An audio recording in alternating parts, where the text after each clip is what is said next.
good.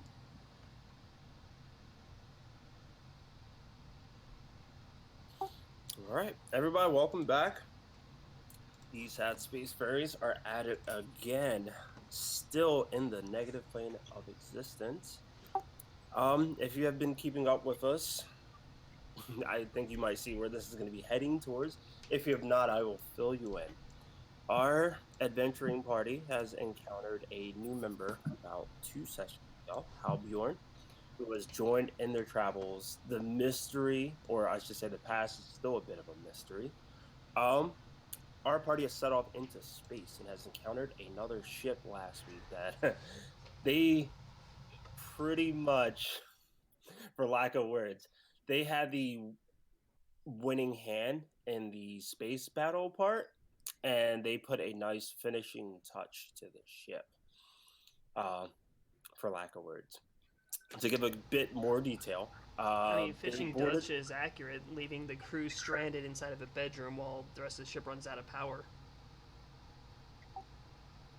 They boarded the other ship and went over to their captain and gathered some information on Lestrana Gregant, or I should say, Dr. Lestrana Gregant. With this information, the party now is seeking out to find what they have called the Heart Gate.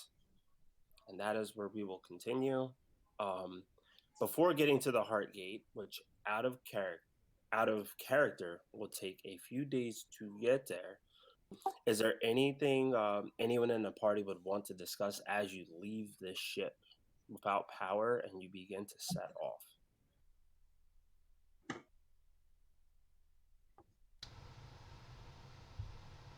I'm just looking at what I can do. And Snow is going to go to Halbjorn. Turbjorn. I don't know. Every time I hear Bjorn, I had to think of Turbjorn. I'm sorry, I had to get it No, out. don't you worry. Also, you're kind of muffled there, Brandon. You said I sound muffled?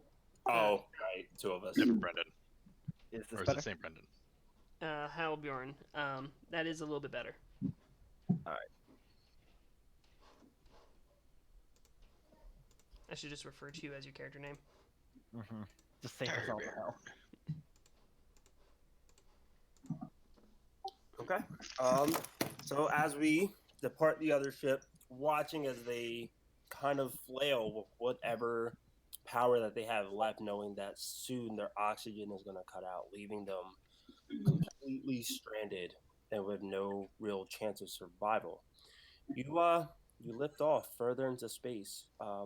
You do have a X and Y coordinate. You know where you want to go to, and as Gunnar has pointed out in the last session, the X and Y coordinate looks like it would match the same resort that you all blew up, or maybe not you all, but most of you witnessed blown up on your plane of existence. Yeah, Snow pulled the trigger herself, and everyone else just kind of watched. Big boom.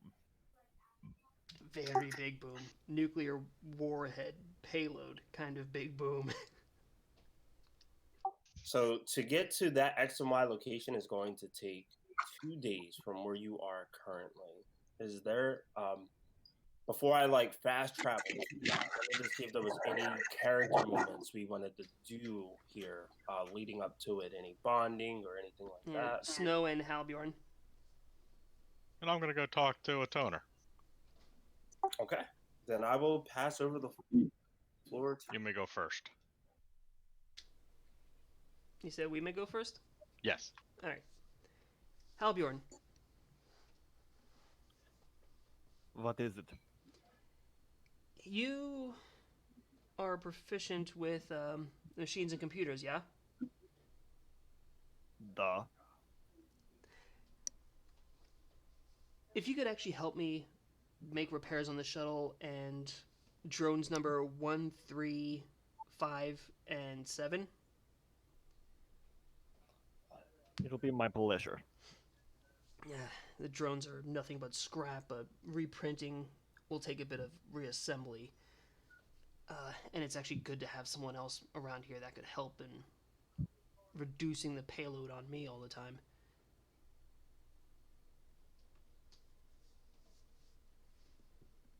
So It should be no problem for me to fix them. how did you end up in the shadow plane?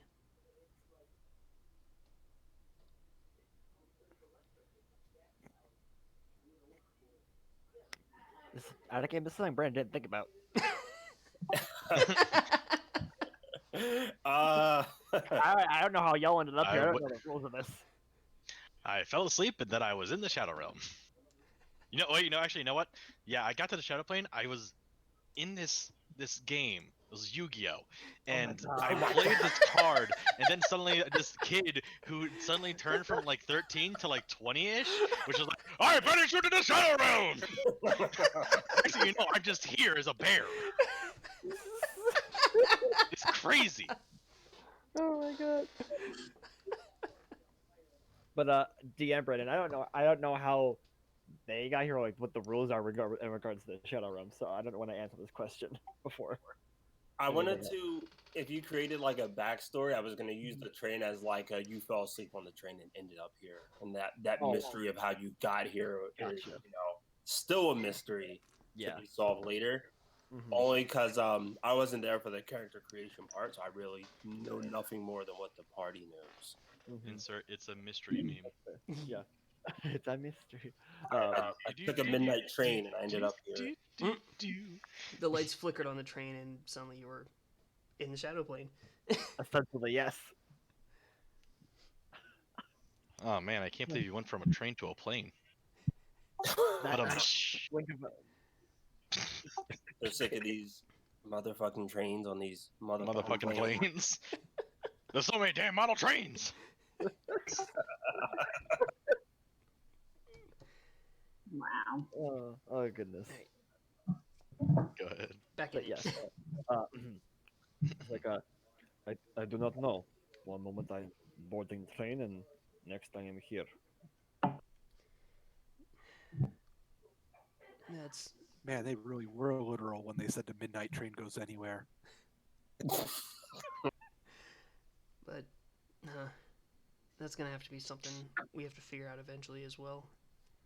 Could have been one of those warping pop-up dimensions that bastard was talking about. I plan on figuring this out. But honestly, during that last fight, you proved yourself a capable soldier, just willing to follow orders and get what needs to be done.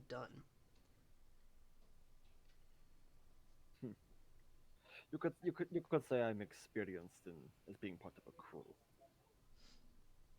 You ever Which served is the military, or were you just jumping from crew to crew?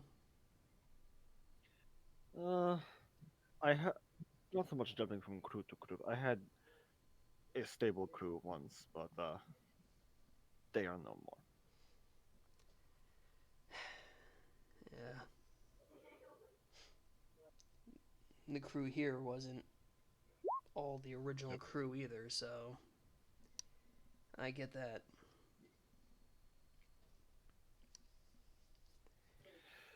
It is quite sad, but I try not to dwell on the past. The here and now is what matters. Yeah, the here and now is what matters. And what matters in the here and now is getting the hell out of here. Getting the hell out of here and making sure nobody wants to follow us. You know, with getting this ship and knowing where we're going, I plan on making a reputation for myself here. I want to be the story the parents tell their children to scare them into acting right. I want to make the people of this dimension fear the material plane and never interfere with it again.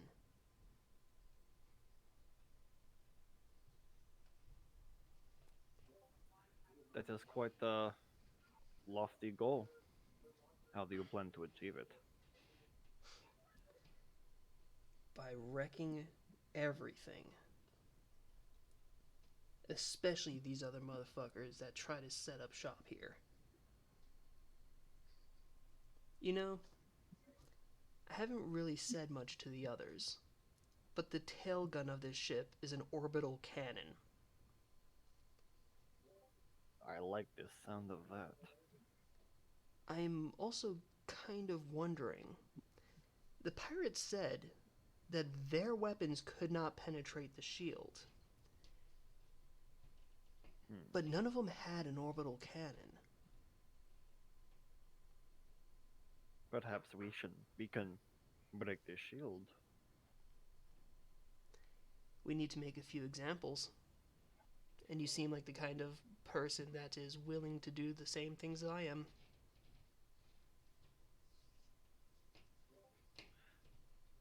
It does appear that we have similar ideals.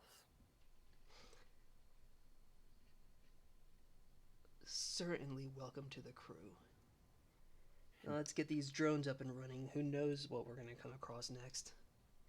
Yes, let's.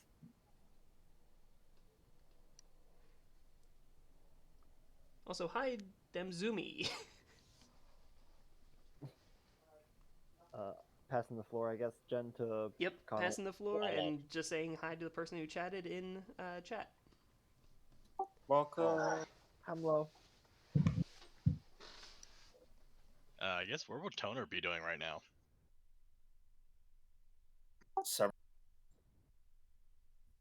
Several days on the ship. I mean, he's here. I'm don't assuming know. that he'll would say what he's doing. I assume. Well, if we're actively traveling, he used the flyer, so I guess he'd be in the cockpit, maybe. Nah, it makes sense that, or at least you would have programmed the ship to go to that destination. But being that we're in the shadow plane, it'd probably be better for someone to actually be at the seat. Ah, yes, programming. Should I roll a computers check? Hey, cruise control is just a button.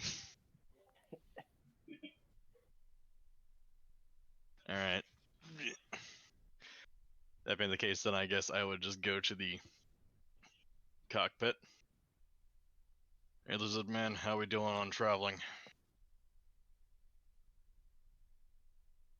How long have we been traveling so far? Have we done the 2 days already, or is this for the 2 days? Well, this is during the 2 days, This is during the 2 days. so you can pretty much say whatever time frame you really want. Well, it's kind of a bit hard to judge distance and stuff with the whole weird spatial distortion that this place seems to have, but from what I'm kind of able to suss, if this stuff is accurate, seems like it might be another day and a half before we Mm. get there. All right. Well, that's good to know. Never thought we'd be going back to that place, even if it was on a different plane of existence. Actually, whatever happened to you and that security guard chick? Didn't really know her well, but it seemed like you two were kind of, I don't know, kindred spirits. I don't know, whatever you want to call it. Uh, yeah, she was kind of wanting to jump ahead and try and get in like a romantical thing going. But I don't think it would really that type of thing would really work out for me, at least not right now. Penny for why that would be? Besides, going on adventures that basically risk our life every single day. That pretty much nails it, kind of. That's understandable to some point. Well, after this, who knows? Maybe you can go and do your own thing or something. I don't know. With everything going on now, I'm not sure what's going to happen with our crew.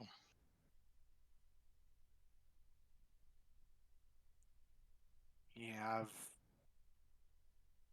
I had always sort of just resigned myself that this would be a lifetime gig, so Well, that's what a lot of people hope for, but sometimes people change. And that's unfortunately something that we have to deal with. And also, these experiences weigh on the mind, start making you question things. If it's all worth it anymore.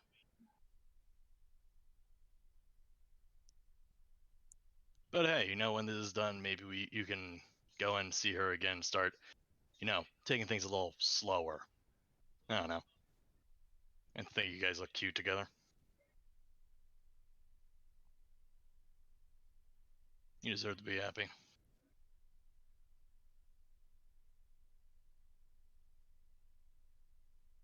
Could you repeat that last part?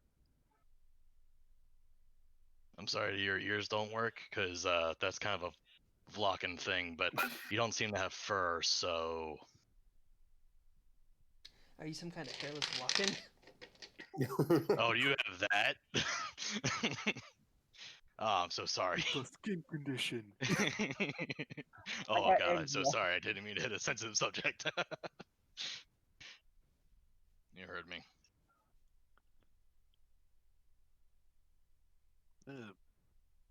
Yeah, just kind of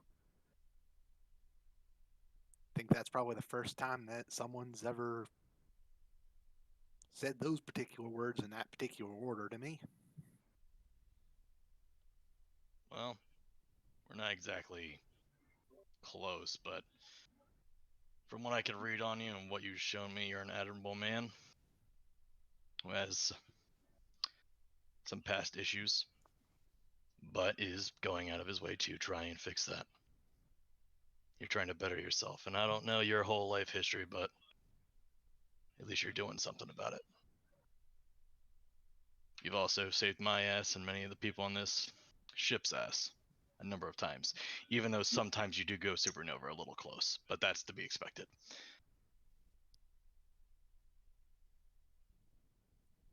I don't know. I'd say you've earned yourself some R&R and I don't know, some enjoyment.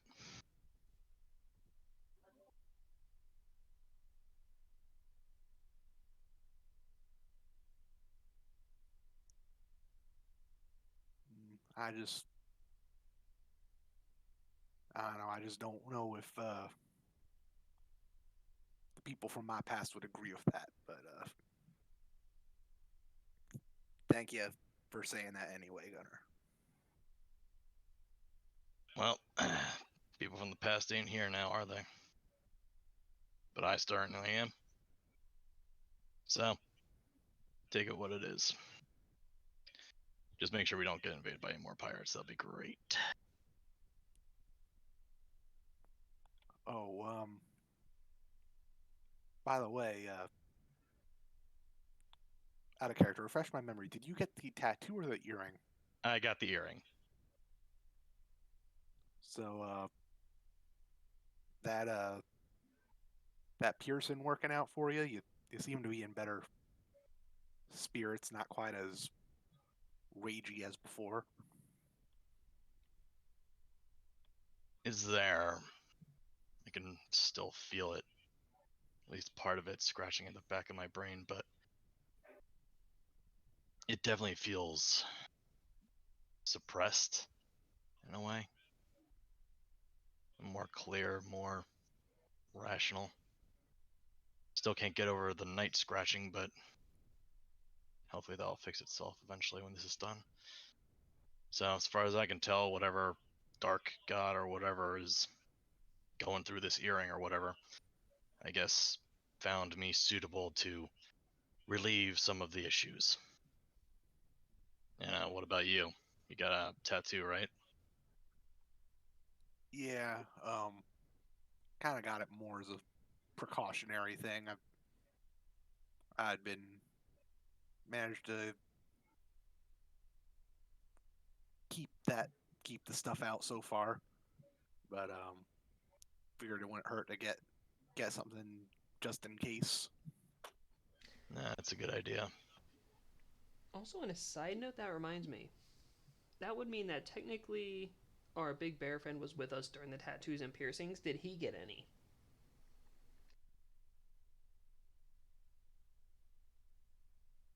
Uh, less. I would leave the option up to you, but he didn't have any negative effects on Yeah, him, he clearly doesn't have any corruption, as far as I understand. so it would be just an like a aesthetic part of the group kind of thing or not. An aesthetic preventative like toner? Mm-hmm. You may have, you may have a curse once. One curse. You can have a little corruption as a treat. Just a little corruption. Just a taste of it. A taste of corruption. Oh my god. Hobbier probably would have gotten like the earring. Okay. Just to like. Well, that also comes with a roll, right? I think so. It does come with a roll, and it doesn't necessarily have to be an earring. It could be any kind of body piercing or tattoo. Yeah. Oh, it's body piercing. Yeah, it can be a body piercing or a tattoo. Because Captain Snow got a belly button piercing. You know what? I think then. Okay, give him a nose ring. Let's go. All right. And then what was the roll? I want to say it was a fortitude. I But I might be believe it was a fort. Double checking right now. I'm pretty sure it was And four. I have to roll class for it. It's gonna be hard. Doesn't the thing. Well, you just had to roll good enough to see if it works. Yeah. Each participant must then attempt a fortitude save. Goody. Here we go. Which I believe isn't that terribly high. It's just I don't got think really it was bad rolls. that low though. It was not. I don't think if I start by another 13 as well, I'm not optimistic.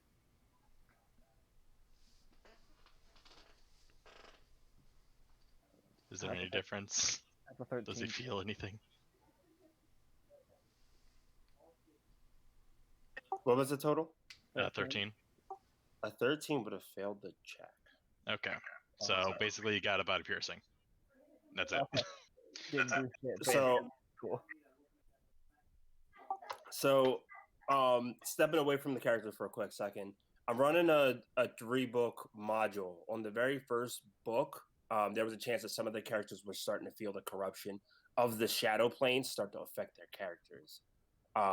In the second book, that role kind of took more of a force. And then in this third book, which we are in now, they met a person that said, "Hey, I have a way that could possibly get rid of it if you can do this job for me." They did the job, and he said, "Oh, did I say get rid of?" Well, it will suppress it through a piercing or a tattoo for as long as you have it. Here is, I'm going to click show to players so you can see what it is, because some of your companions have some of these abilities on them. It comes with a gift and a strain. And it should be on your screen now. Yep. But some of them, such as cold-blooded, like resistance to cold, 5, or if you have more than 3 or more, it's 10. However, it's a bit disturbing. Your charisma is affected by 1. Yeah. Stuff That's like only that. the one. So some members on your party have 0. Some members have 1. Some members could have up to 3. And it's just they've affected the characters, and role playing wise, everyone's been trying to take that role play approach as well. So on the day of the piercings and stuff like that, this is something you would have noticed. So I'm just mentioning it to you now, so you're all caught up. Okay, cool. Back So that's to been you addressed. two, unless that's it. I can still go on. Unfortunately, it doesn't look like whatever Snow got fixed anything with her unless she's sort of taken a personality change. There is one other thing that I do want to Yep, okay. accomplish before the 2 days. However, before I do that, Towards the end of the first day, going almost into your second day, the heart gate is slowly seen in front of you. You've been traveling this whole day and a half in a world that has almost like no stars in it. The sun still exists, but it doesn't emulate the same bright light that it would have emitted on the normal plane of existence. So you've kind of just been drifting in this black void um, version of space, given an X and Y coordinate, and getting close to some planets just to see a bit of the surface, the planets themselves looking to be grayed out. So it's been a very dark travel for all of you until you arrive towards Heartgate, where the sensors pick up this strong current or vibration emanating from the heart gate itself. And once it's in your viewfinder, you begin to see this heart that's sized as big as an asteroid. Let me see. Let me switch the map. I think Atoner and Gunner were still doing the Yeah, thing. that's what I was confused by. I just want to get up to this part for when you're done. Okay. I'm just establishing it so I can put it on the screen and it's just Okay. like, wait, what happened? So at some point you will run into this and you Okay. both finish up. Or take your time. Don't finish up. You know what I mean. I believe the ball is in your I'm court, finished. Toner.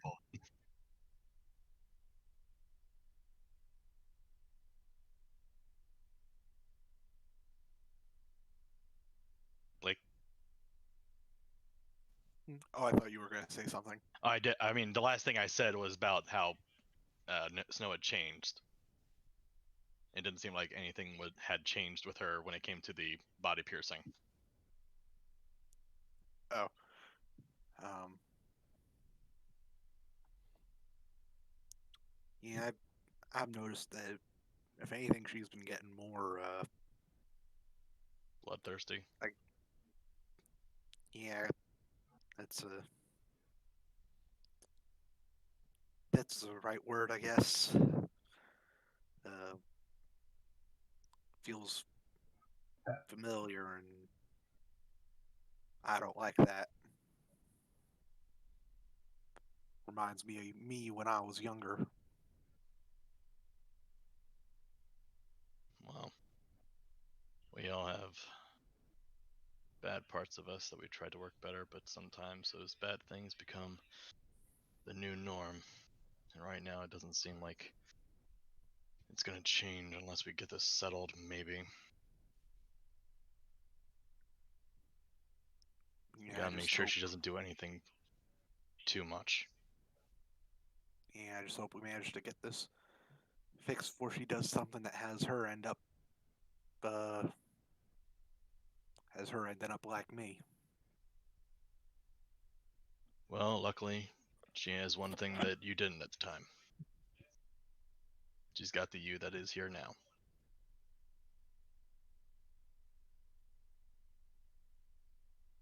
So make sure to watch out for her. And I'll do my best to make sure both of you are okay. I just want to get the fuck out of this goddamn realm.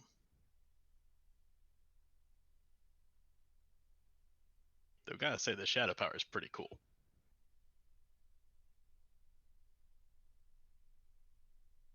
Yeah, I'll admit it is kind of cool when you do the whole shadow shot thing. I know, right? Like, look at this thing. I just like pull out my gun and it like the shadow fuses with it. Like, look at that! That's fucking awesome. If this goes away after all of this, I'm gonna be really sad. But I guess we'll see. But I'll leave you to charting your course. If you need me, just ring for me. Mm-hmm. My comms are open. And there we go. Was there anyone else that wanted to have a bit of a heart to heart before we get into shit again? Before we get in the heart. Before we go into the heart. Heart to heart. No, before we put the gun to heart. Gun to heart. That's usually a good winning combination. Also, just remember that by having a heart-to-heart, you increase the chance of your character getting killed off by 10%. Look that. Damn, Blake's onto me. Especially with Gunner. Blake's onto me. Goddamn. Wow. Wow. 3 sessions ago. I don't want to get close to anyone because anyone I get close to dies this session. So, Pull the trigger. shots fired. You know what I mean, to do, there's Gunner. there have been some moments of change. Gunner, I mean- you know what to do. Makes sense. Oh, you big man. The Vil. The Ow. Bill situation. Why Yep. do I do this to myself? It's going to be a moment where Gunner's like, I want to see someone in my office. They're like, oh, no, not me. Oh no. Oh no. Gunner, the private eye. I mean, on the plus side, if anyone ever wants to re-roll their character, just have a heart-to-heart with Gunner. That's true. It was. Yeah. It's their decision to be a part of the heart to heart. That picture, though, I told her Gunner within the next session or two. Pull on the trigger, Discord. Gunner.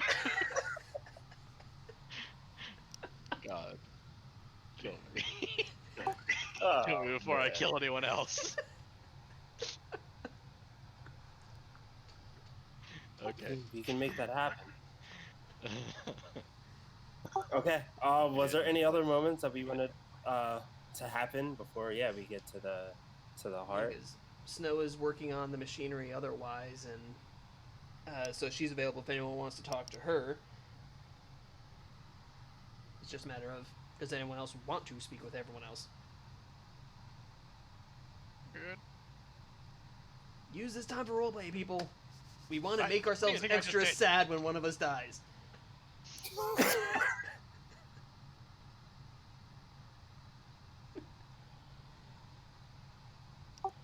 Okay. In that sense, there is one thing I do want to accomplish. Within the 2 days before you actually see the heart that you see currently on the screen, a toner. I need. Did a toner step away again? Yeah. Mhm. Okay. Well, there's one thing I will accomplish when he returns. But you do begin to see this. I think I have some text. Quick second. That the book gives me that I can say as soon as you arrive here.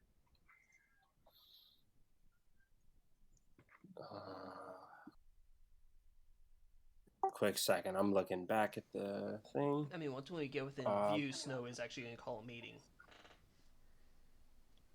So this is within sight, and you're just kind of refreshed with all the things that were mentioned before. That Dr. Lestrana Gant was a career-oriented person that didn't have too much success. Her parents died at a younger age, and a lot of people believe that she took that hard and she tried to find a way to either remove pain as a whole or find a way to use pain as a mechanic for working and stuff like that. And I will throw in an extra thing and say that the captain that you spoke to said that they just felt this strong aura that when they got close to it, as if it was almost like the doctor's heart trying to reach out to them. That's a bonus one on me. But yeah, when they get within sight, Snow is actually going to call a group meeting. Okay. So Since a toner isn't here, the floor is yours. I'm not sure how much I told you guys about the weapons of this ship.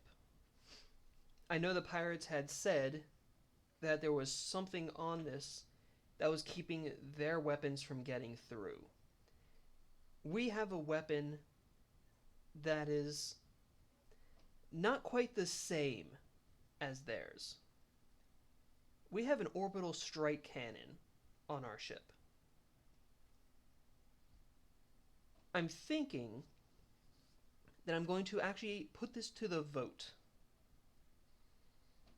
We could either try to go in ourselves and do things the way we normally do, or we turn this ship burners towards it and fire the orbital cannon. If it succeeds, we could annihilate the entire station. If it fails, we could also alert them of our hostile intent and position. So I'm putting this to a vote.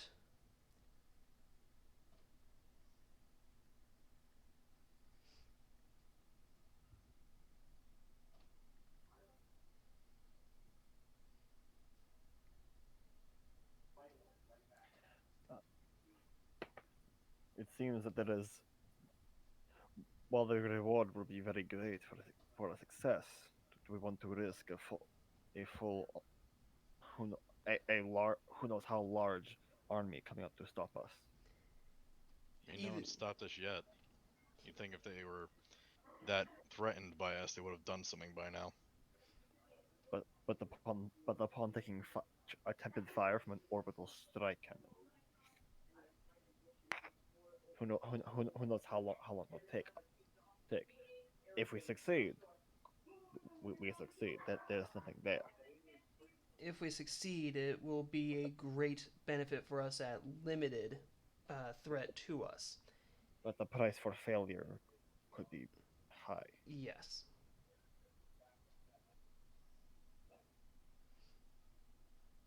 Like I said, something tells me they already know that we're here. And if they're not as afraid of us coming in as we are now, I don't think they're going to be afraid of anything we have currently. So we can try it.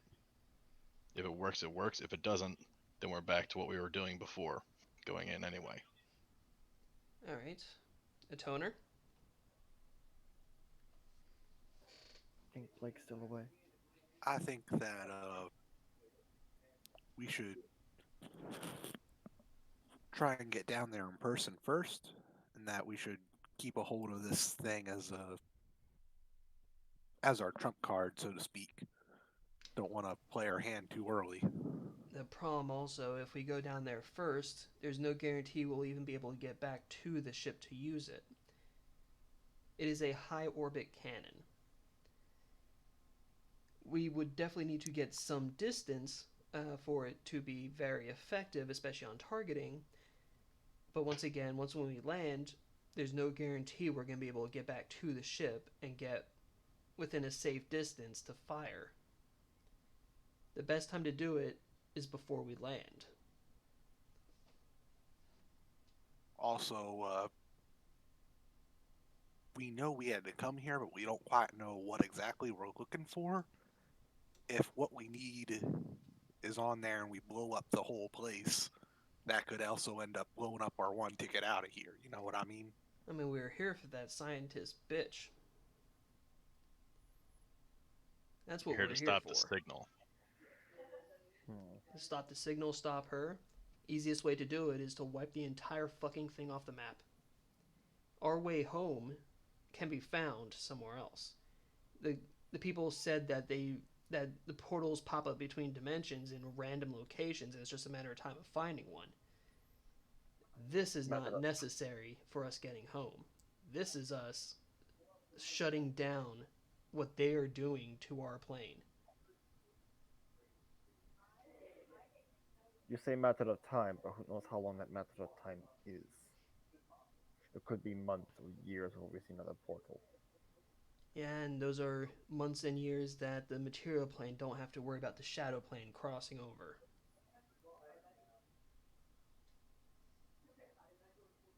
Is it possible? It could be. It is possible that they could have some data regarding the opening of these portals. Perhaps they have some more prediction. It's it's possible they do. We also have an entire group of people who are looking for us. They're looking for these openings to get us home. We just need to shut down this operation. I, I, I see. I can see merit in simply decimating stations, but also There's There- benefits to both sides, which is why I'm putting this to a vote. Glenn, you've been quiet. What's your take on it? Or Katina, or whatever. A lot of Ka names on this ship. I know. Uh, I say let's just get rid of this thing and this bitch, and we can always find another way. Because there's going to be some way that we can get home. And DM Brandon, remind me, this location wasn't necessarily the location that we heard about going home, right? No, that was never mentioned about going home. The person who fixed your ship said that he was working on that. Yeah. As well as I think it was the lady that we spoke to before him was also talking about, oh, the portals just open up all the time everywhere. Yeah. I say we just blow this operation to smithereens and be done with it, hopefully. All right, so it looks like the votes are in favor of orbital strike first. If any of them connect, even if it doesn't destroy the whole thing, it'll at least do enough damage to knock out some of their numbers before we land. So, if you think that they already know of our presence, I say we give it a shot. So, once when we get within range of high orbit, let's turn the ship around, face the back thrusters towards it, and we'll launch our strike. Matt, roll. All right. Now we get to see if orbital strike cannons will work against this station. Let's see. Yeah, Brandon. Everyone sounds on board with it. Blow it up. Blow it up. Blow it up. Nuke its ass. Oh, these aren't nukes. Okay. These are Those are orbital fair. strike cannons. These are Ooh, meant to be destroying asteroids, space stations, and planet-side installations. Exterminatus, exterminatus. It's called the orbital death knell. Yep. for a reason. Once you get towards in a high orbit of it, you can feel your ship itself can feel the pulse coming from this heart as it beats. It beats like a normal heartbeat, so that's do do kind of drums against your ship as you're a bit closer to it than you were before. As you put the back thrusters towards it, I need a toner to make a will save. Just curious, is this a fear effect or not? Yeah. Okay, so I get an extra +2.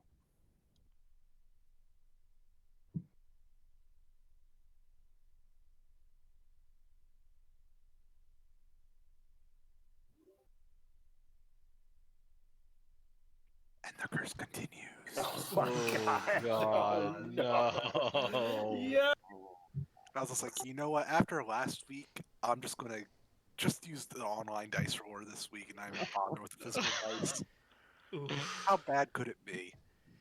It's always Pretty bad. Oh my God.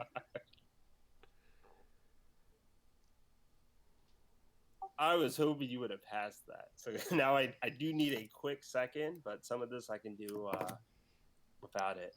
I have to go to the second book to pull up what that will save was actually for, but not game mechanics wise. As the back of the ship is facing towards this, and you can all feel the bit of a heart pulse from the ship, a toner, everything slowly brightens in front of you, and then in about like 6 seconds, the room that you're looking at is not the same room that your members are in. However, you look towards your arms. You seem to be in a waiting room of some sort. And your name gets called up. You can see a little desk set up with a window open there. And they say, Toner, you were up. You're going to be heading to room 106. You head down this hallway with these bright white walls, some of them having like these motivational things and phrases put on them. Some have weird photos attached to them that don't really make any sense. And as soon as you get to room 106 and you open the door, from inside, you spot a female in this room. There's a chair set up as well as like a chair couch. And just at a quick glance, you know that the chair couch is set for you. A clipboard is set on a small table next to the one chair. And the woman says over to you, welcome to my office. What is your first and your last name? Also within the room, you see about two. You see two different cats. One of them looks to be like a calico cat, and the other one's a straight black cat. She's petting the one. Her back's kind of facing towards you at this moment,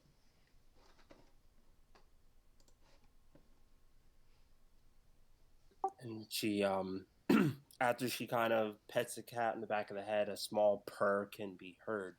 She actually follows up and says, "Yes, I'm sorry. What is your first and last name again? You were the new client I was given." Uh, just a toner. That's all you need. Hmm. A toner, huh? She turns around. You see a I was just talking about how I have a chart that I can use, so I'm not using the same classes every time. Let's pick one. Also, Brandon, I put the information about the orbital strike cannon's whole deal. Okay. I'm gonna take a look at it in a quick second. You see a Demai. The Demai is a class that I mentioned before. It's the same race when we did the whole battle with the giant scorpion. The creatures that had like the great skin that were like, "Hey, yes, we've just been here trying to help out. Our planet was destroyed. We vacated to here." So you see a Demai person dressed up very nicely. She looks to be a professional of some sort, and she says, "Well, my name is Iris Monroe, and I've heard that you are in need of my assistance. That you were looking for a therapist, and I was given, or you was given me as a recommendation. So here I am.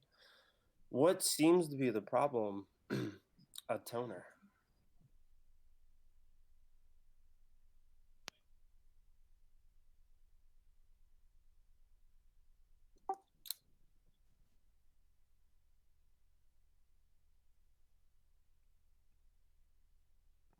I'm just trying to think of like the context for like does from a toner's perspective, does this seem normal or does he know that he's in some sort of weird hallucination? It feels a little odd to you. You have this like sense of deja vu. Like you've already experienced this moment. You feel like you've already experienced this moment, but in a in a weird way, it kind of feels new. Outside of character, this kind of ties into that. We'll save that you made, but like at the moment, you're like, well, the reason I'm here, and like you're like, I feel like I've said this before somewhere, but you can't really put your thumb on it. So, in a sense, it feels like deja vu. As you're giving your answer, you feel like you've said this in the past, but you're just uncertain if you did or not, or if you're like overthinking it. That could be right why you're here, seeing a psychiatrist. Oh, I'm sorry, therapist. Wrong word. So, does that help? Did I make things more confusing?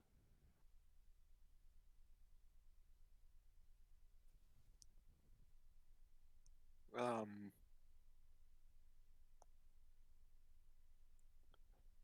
yeah, I'm just like trying to figure out just from his perspective if if you just like answer as if he's in a therapy session or if you'd be like aware of like, wait, I should be in a cockpit right now. What's going on? Like if this is a memory flash, or if it's if he knows it's not a memory. Yeah, like, is he aware something's up?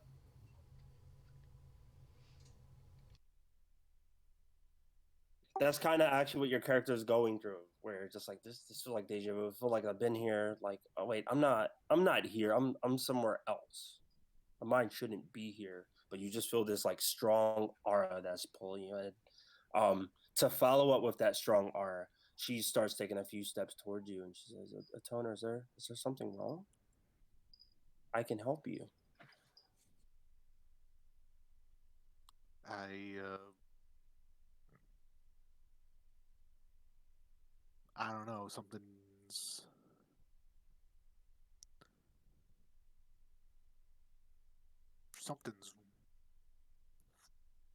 weird going on right now. He's gonna like try and like sort of turn away from her and towards one of the cats and like reach out to see if it'll come to him. Give me.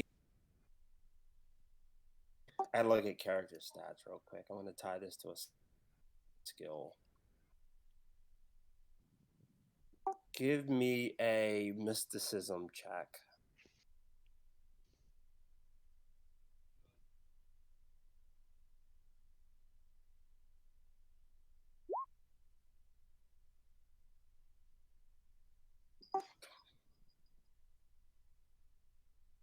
Okay, 10 on the die. What is your mysticism with it?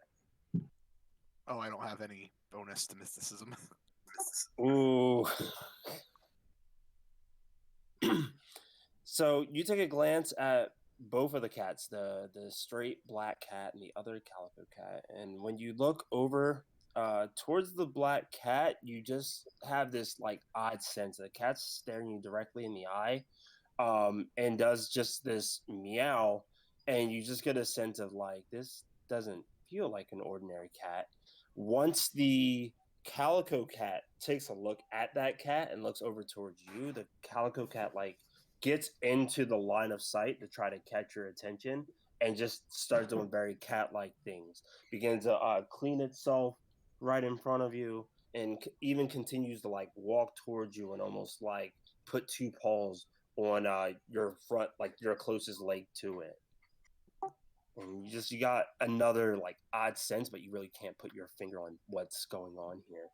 And as the cat walks up towards you, Iris comes over and says, "Well, tell me what's going on right now. What is going on in that head of yours? What are you feeling? What do you see?"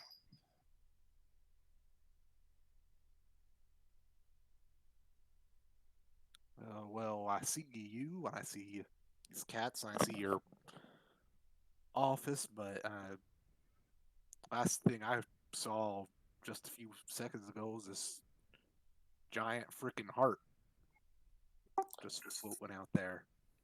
A And he giant just sort of heart. like gestures vaguely towards a window if there's any windows in the room. Yeah, there is. And she says, "A giant heart, huh? About this giant heart. How are you seeing? Are you in it? Are you around it? Are you what is it with this heart that you see? Paint me a picture." Well, it She looks goes over like to a a clipboard. giant heart that's been pulled out of someone's chest that's about the size of a planet, but it's wrapped up in a whole bunch of really spooky chains, and it's still beating.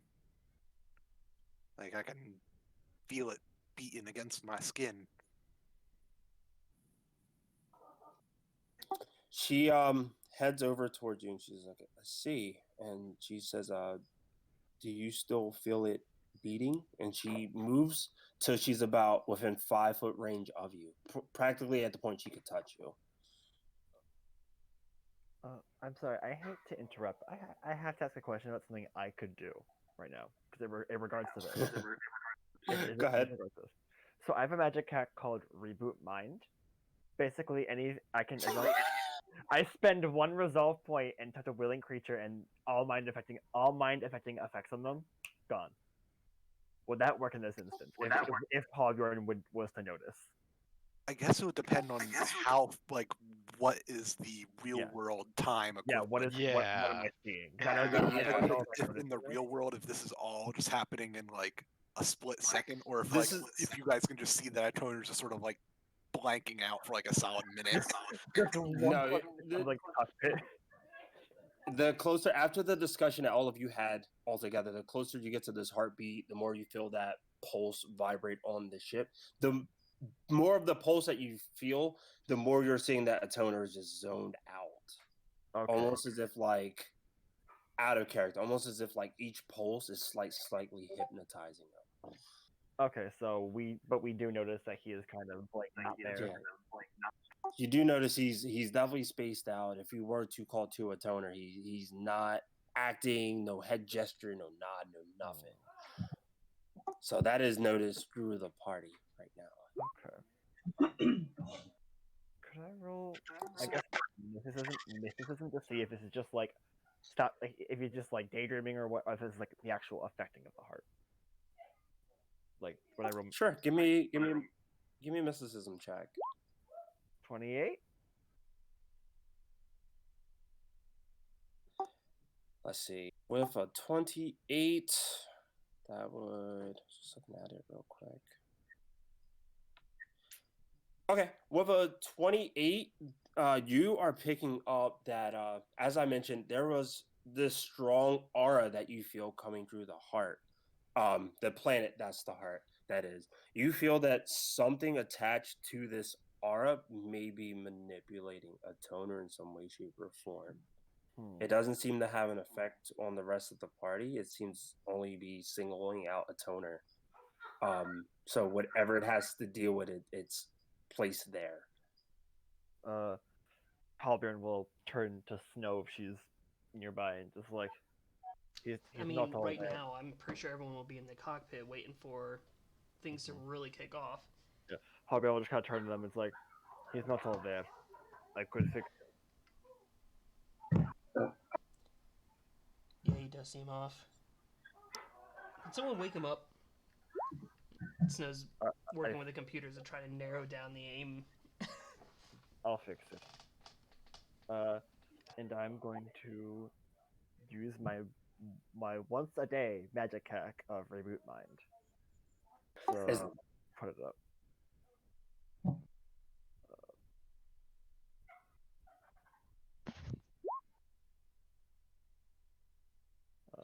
If he is unwilling, he has to, I believe, make us. Yeah, so basically they can attempt a saving throw if they're unwilling, but if he's willing, it will go away. So I don't know if a toner would try to stop if he, because it does require touch. So I don't know what would happen.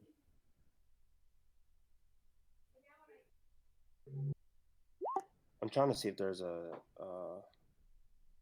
Okay, we're almost at the end of the scene, literally right now. Since I see your headaches getting worse. So we'll go back to Atona real quick. Atona, as you were still just in the zone, and she's saying, it's a heartbeat. She says, tell me this heartbeat that you see, is it? I see on my files here, like you've dealt with the war and stuff. Have you had any like PTSD moments or any like moments where like at the slight sight of something it triggers something in you?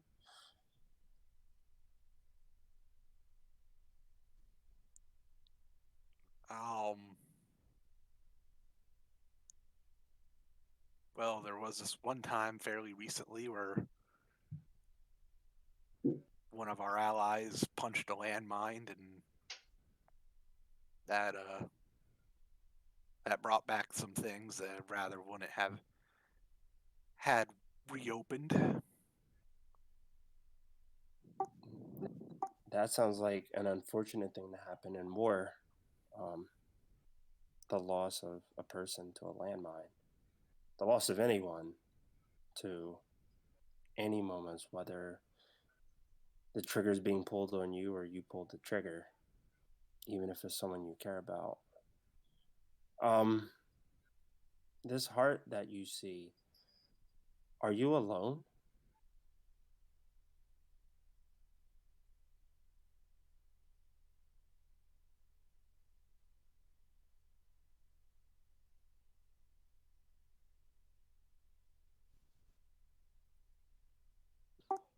No, I got my friends with me.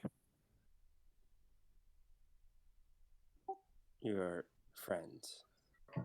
Is one of them, and he begins to describe it, and it sounds exactly like Captain Snow and Captain Snow's current form, including the earring.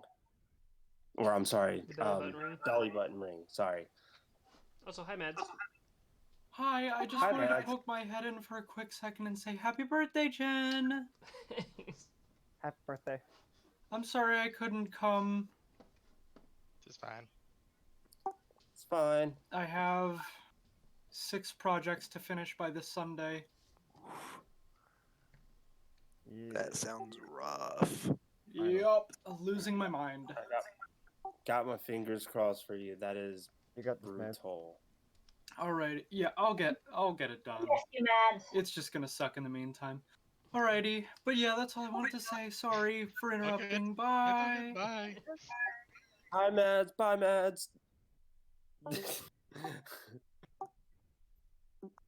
But yeah, she describes Captain Snow to a T of what Captain Snow currently looks like, with the piercing, the change, like the change hair and everything. And before you can even give an answer back, that is when I'm going to say that this spell goes into effect. I don't know if you would be willing, you would feel something kind of like tug on your strings in a like way, shape, or form, where you're speaking to this individual, everything feels real to a degree, and then you feel like this mystic force kind of trying to pull you out of it. I don't know if you want to let this spell go off or not, since you in game wouldn't know what's happening to you. I think just because of like how he's already feeling that something's off, that he would, and he like knows that there's some sort of weird conflicting reality and stuff, with just like the fact that he's like still seeing like the heart out in the sky and stuff. I think that would be enough to convince him to let it pull him. Okay. So, yeah, right before you could give your answer, that happens. Let me see. You could attempt to reboot the mind of an ally who is unwilling due to the influence of a mind affecting effect. Don't need to make the check. The ally can't allow her mind to be rebooted. Yeah, that's just if they're unwilling. If they're willing, otherwise it just happens. Okay. All right. So yeah, that happens, and then you slowly like come back to your senses. You're back on the ship. I don't know. I don't think that would erase what happened. I feel like you would know that that encounter just happened. Yeah, no, it just ends the effect. So okay, yeah, you're back. You're back to where you are. I know you will probably be head out soon. Is this something you want to let the party know, or just leave it as you spaced out? Yeah, I think first thing that would happen after he gets rebooted. Having trouble with your vest? Just try turning it off and on again. Yeah, I mean he is stunned for that. He is stunned for a turn technically, but there's no turn order right now. Yeah. I think like there would be a moment where like the ship would suddenly jerk from when he wakes up and then like realizes that he's like in the captain's seat and then is like then that kind of like jostles the wheel, I guess. Everyone just grabs onto something. And then he would probably like pant for a bit, like looking around, and then like sees the heart again, and then like places his hand over his own heart, and then like looks at Halbjorn and is just like, that was that you that I don't even know. I fixed you. Welcome So- back, big guy. If you could touch a little bit to the left, so we can line up the shot. Terrible.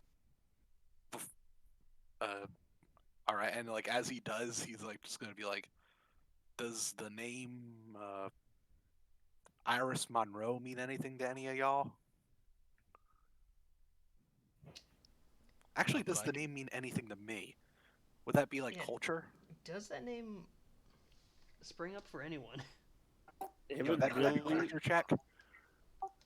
it would really only line up with a toner. And even with that, I don't think Blake and I had made up an actual name for these psychiatrists, or why I keep saying psychiatrists and therapists. So I was gonna say whatever your actual therapist's name is, that would be inserted instead of Iris Monroe. That was just a quick second name.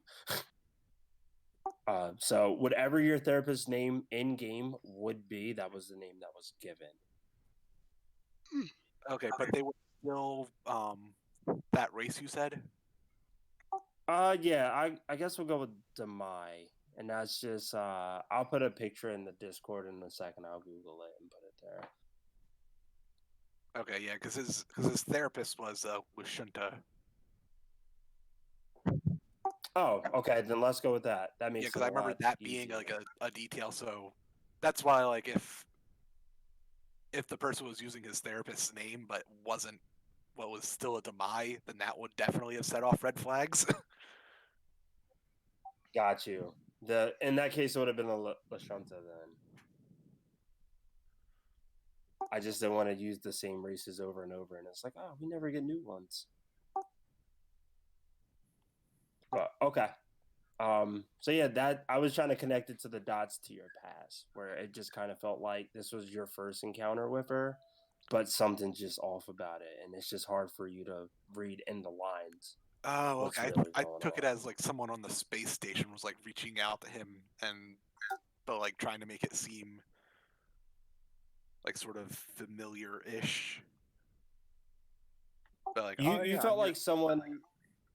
Go ahead. I'm your new therapist instead of your original one. No, you felt like someone had access like to your memories and tried to take a memory that you had, such as your first encounter, but kind of use that memory to get information out of you in real time. That's kind of what it felt like, but with the will save and the mysticism save that you made, it was just like hard to put one and one together.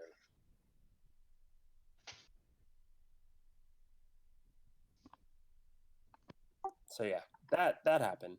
I know you do have a headache, so I didn't know how much longer you'd want to stay with us, but that was that flashback moment that I said about 2 or 3 episodes back that I Okay. wanted to do. Yeah, I think I'll probably dip out for now. I may or may not be back at some point, but yeah, I just need some time to like lay my head down, turn off the lights, see if that helps any at all. All right, feel Yeah, better, it's all man. good. Hope you do feel better. Yeah. Sorry. Oh, if you Sorry. feel Have a happy rest of your birthday, Jen. In case I'm not back to say it later. Thanks. hope you feel better. Thank you.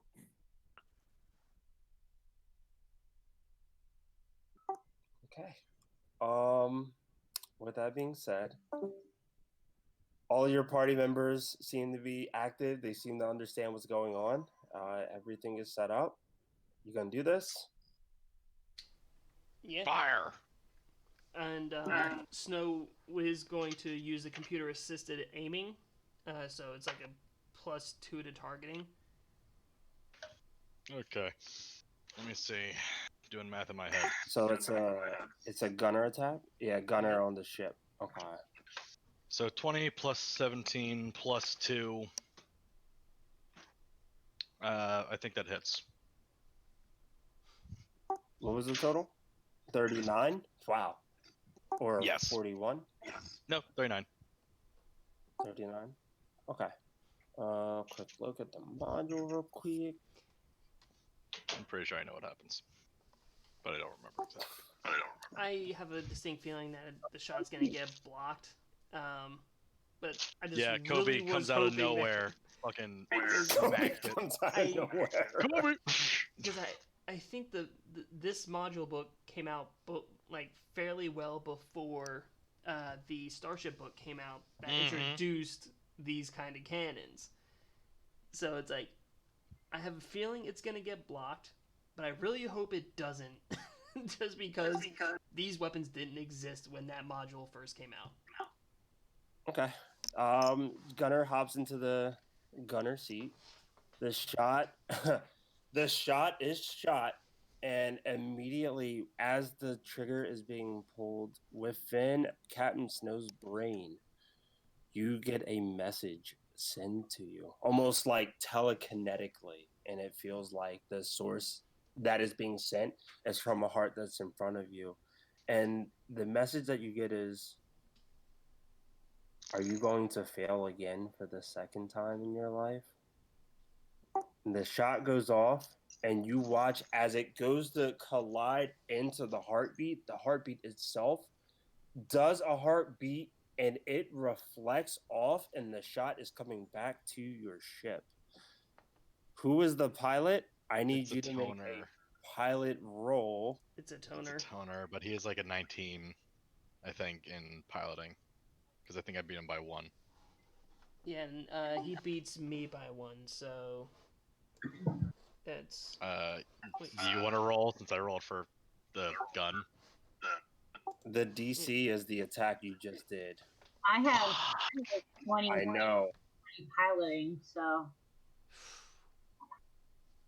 I could pop in. And... If you want. So in an instant, you see the attack gets deflected and is heading directly towards the ship. There's enough time for a person to hop into the seat and try to get it off course. DC 39. The only way I could beat that is if I roll higher than a 17. It is not possible for me to beat it because my piloting is a 17. Mine is My an piloting was a 20. That's mine. So you should, since Gunner took the shot. Yeah. Yeah, I took the shot, so you go, Kalani. Alright. Try and beat us. 39. Well,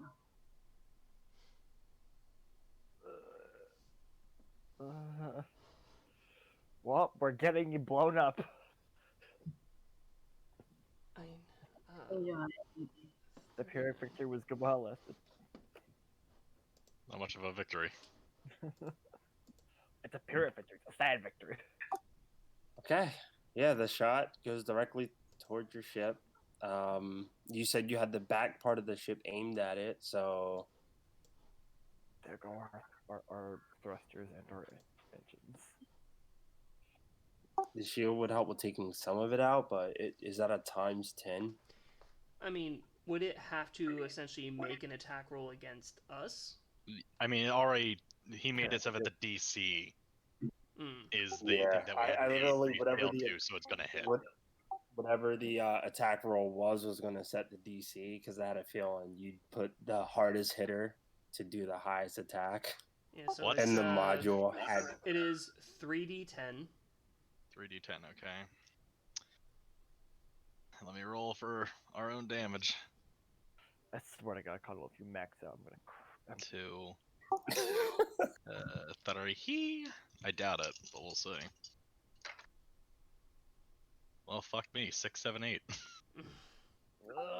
well, it wasn't 10, 10, 10. That's Because true. if that would have happened, I think we all would have I mean, laughed a bit either and way, then cried. Either way, it's really bad because knowing Starship weapons and how they operate, especially with this particular weapon, 12 points are going to be taken off of that. The rest of it is going into the ship and into each of us. Yeah. So that's a total of. We had to have Gunner fire it. And the problem is, with it being a 21 Starship points. weapon. Alright, so that's. So that's reduced by 15, you said? 12. By 12, so 9 points of damage. Times 10. So 90 points of damage. Each of us take 90 points of damage. Oh. Ouch. Well, there goes my stamina. Ouch. Yeah. There goes most of my stamina. There goes my 60 stamina, and then Yeah, decent amount of my stamina. I'm at 41. I'm about half health. I have 9 stamina left. I have 31. I'm at Yeah. 41 out of 71 hit points. You said, wait, Okay. is Gunner at 41 hit points or 41 stamina? No, I'm at- I'm at 31 stamina. I'm at Oh, 41. 31 I have stamina. 121 stamina points. Okay, all right. I have the 41. I have And 40 stamina points left. Twitch has 20 hit points left.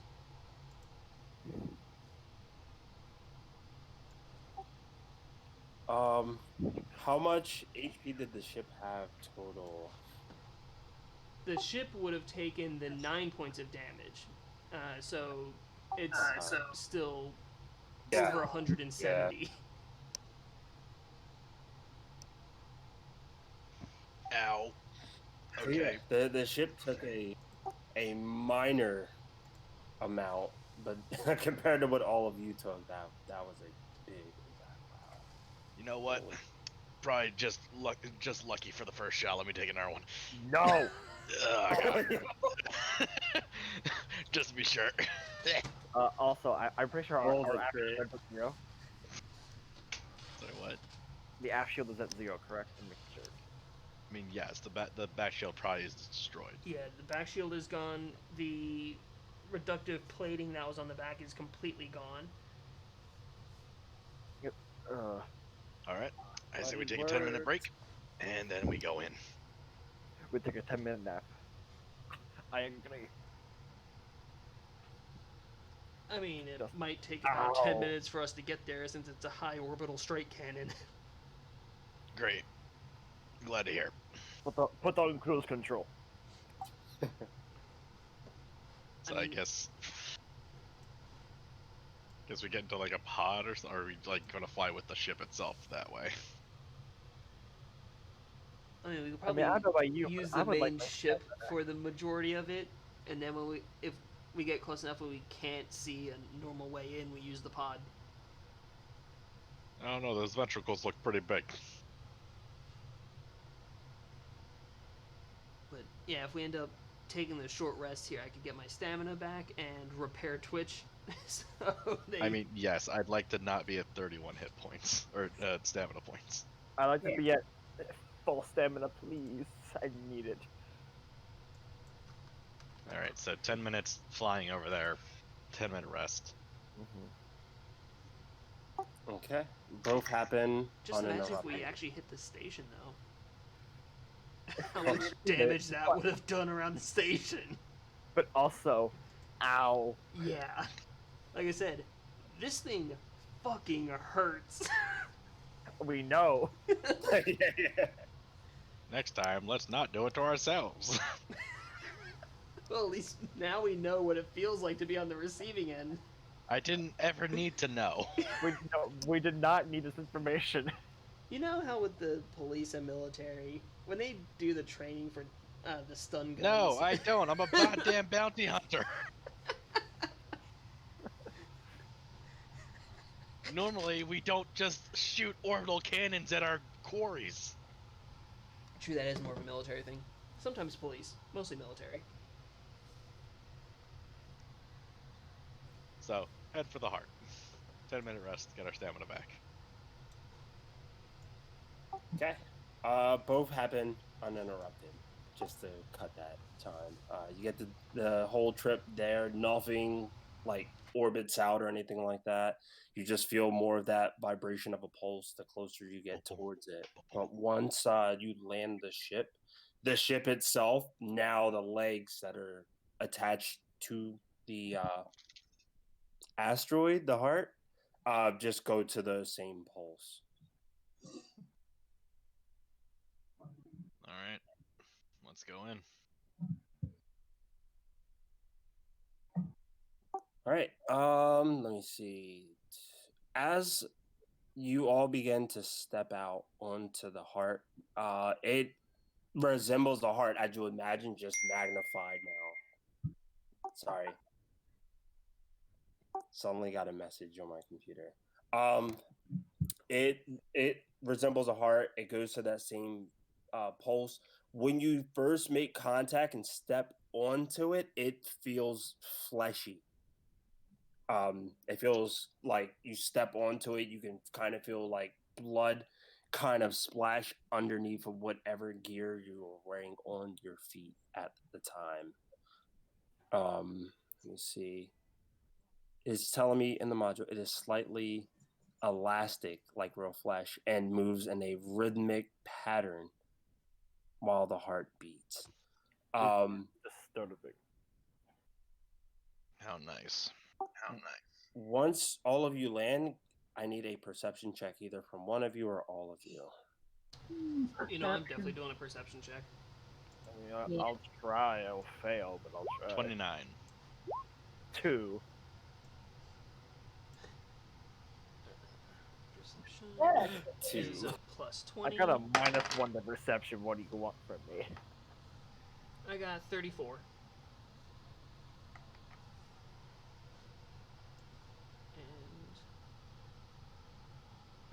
So 234. Is 34 the highest? And 36 is the highest, as I just rolled for Twitch as well. That got a nat 20 plus 16. Okay. So with a 36, you don't really know a sense of where you're going. Several tendrils, stitches, veins, and things like that are seen on the surface, but nothing that looks to appear like an entrance to anything. Is when you start to head to like towards the aorta section of the heart, you see what looks to be almost like a cave-like opening, but even the cave itself, as the heart inhales, the cave opens up slightly, and as it exhales, it kind of closes in more. It looks like anyone who like doesn't deal with claustrophobia that well, this is not a good time. But you do find an opening. Shortly after finding it, if there were any characters that would have maybe stayed in one position the whole time while waiting for the others, you slowly feel like bits of these tendrils kind of latch onto your feet and feel as if it tries to pull you in closer towards the heart, almost like quicksand in a type of way. Shortly after that, you take a look back towards the ship and you can see that same thing happening towards your ship, where it looks like these veins, these tendrils kind of latch onto it and expand upwards, to the point that most of your ship now looks like it's slowly being covered in veins and almost being ingested into this heart.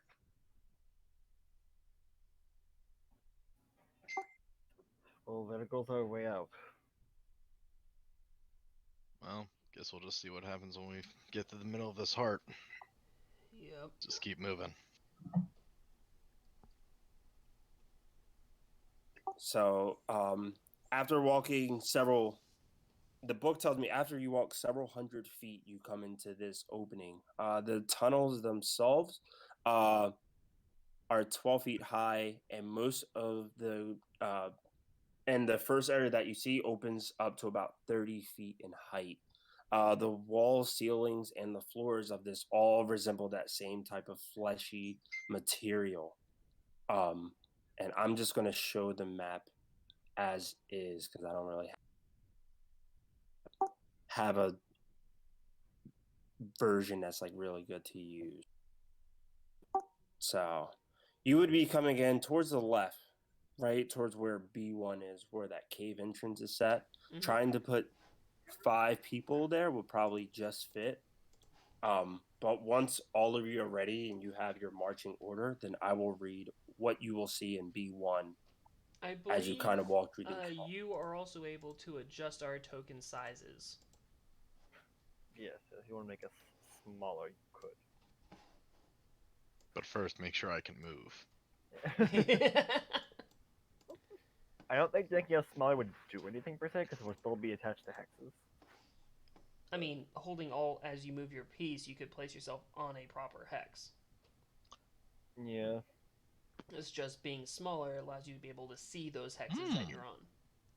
I quick, as I put the piece on there, I quick gave you control because it said it wasn't there. It was a false sense of security. I was like, oh, we're good. No, we're not. It's a new map. All right. let me read the book's description of B1, and then after that, you can decide what you would like to do. B1 actually doesn't really have one. The tunnels in this area stretch in multiple directions. Let me see. The passageway that leads towards the west, it leads towards the heart's surface. The tunnels feel as if they are constricting in a simple rhythm. Um, as all of you step where you are currently, give me a perception check. Another one. Mm-hmm. That's a 39. A 10. I fail, I know. Snow got a 30, and Twitch got a uh,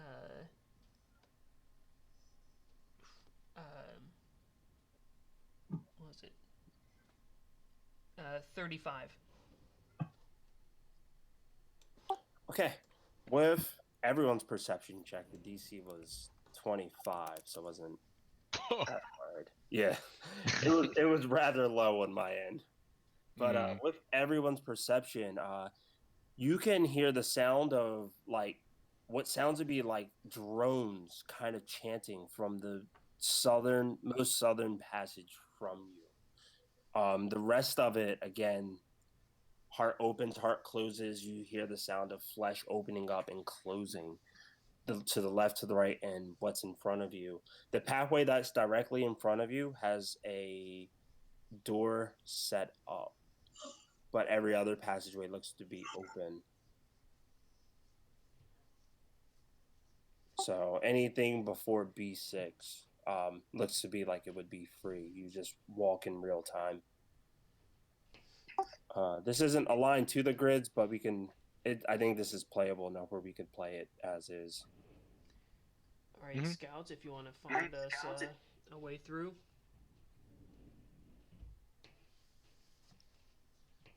Do we take on someone named Scout?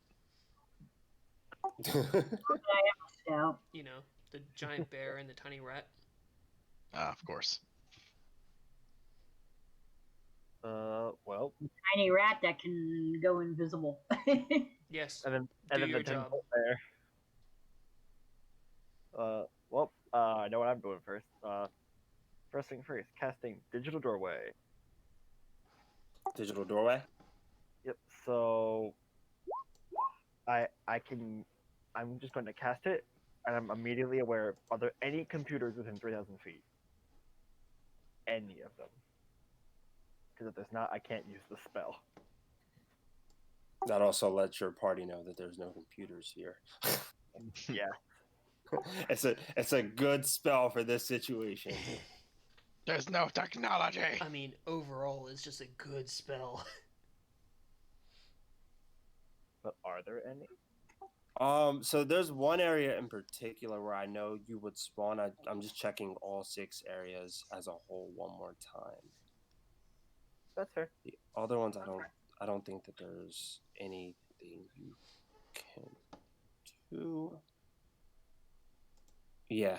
So there's only one area that I guess you would come out on the other end with. And that would be on the map. That would be B4. Okay. Yeah, because I can come out on there if I choose to. So, I just have the spell active for an hour before it goes away. So you just kind of see like Halberd just kind of basically almost like a static field just kind of pulse out and just go for about half a mile. And you like he'll just point towards B3, I guess, like that way. It's like there is one room with computers that way. He will point. Alright, Katina, if you want to check this other direction here that's open, make sure there's nothing hostile there. We can start moving Yeah. to the right. So my stealth check is 39. I go into my cloaking field. Okay. And I guess we're gonna go down to B3 area first? Oh, Snow was I saying thought for we were you go- to go to yeah, B2 go north. Oh, while okay. we went down to B3. Alright, go to B2 then. Check that out. Okay, I'll give the description of the room. 2 10-foot tall, freestanding L shaped walls stand in the center of this room, each lined with hundreds of shards of mirrors, some larger than others, that face inward. The mirrors reflect one another in a dizzying display of infinity. The other sides of these structures appear to be made from rusting and blood-stained steel that pierces the red flesh of the floor. Ew, gross. Okay, interesting. That is what you see there.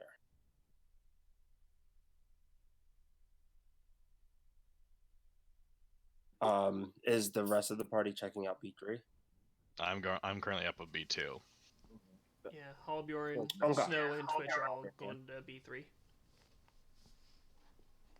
Splitting the So party. I will. Fun.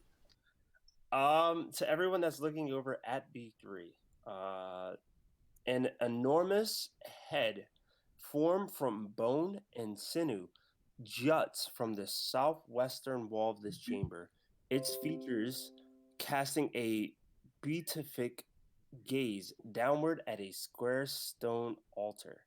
The altar bulges at the top, showing a hemispherical surface that is jagged and pitted.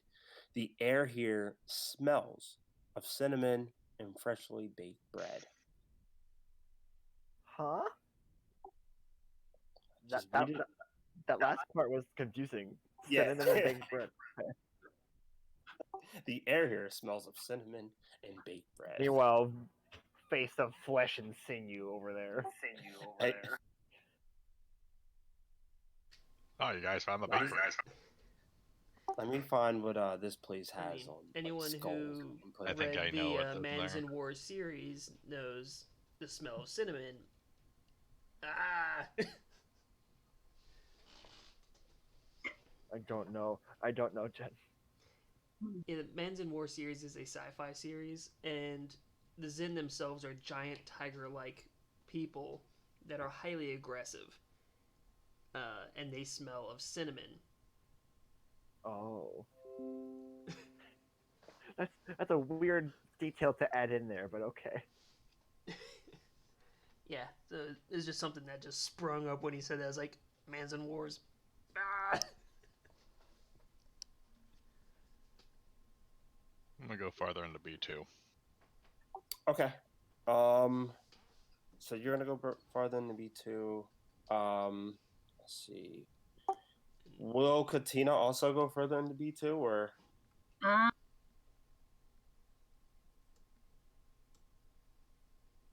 Seeing nothing here, I turn off my cloaking field because I don't want to use it too much. But no, I stay where I'm pretty much at, just in case. And I'm just at like the I basically pull my cryo gun out, and I'm at the ready just in case anything decides to happen. Okay. I'm gonna start with you two before I go to the other members of the party. All right. Okay. So in this quick second.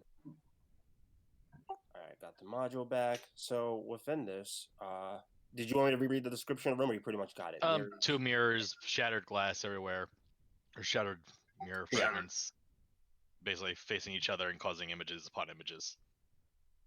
As far as Yeah. I remember. Yeah. Okay. Gonna like wave my hand in there real quick, see if anything happens.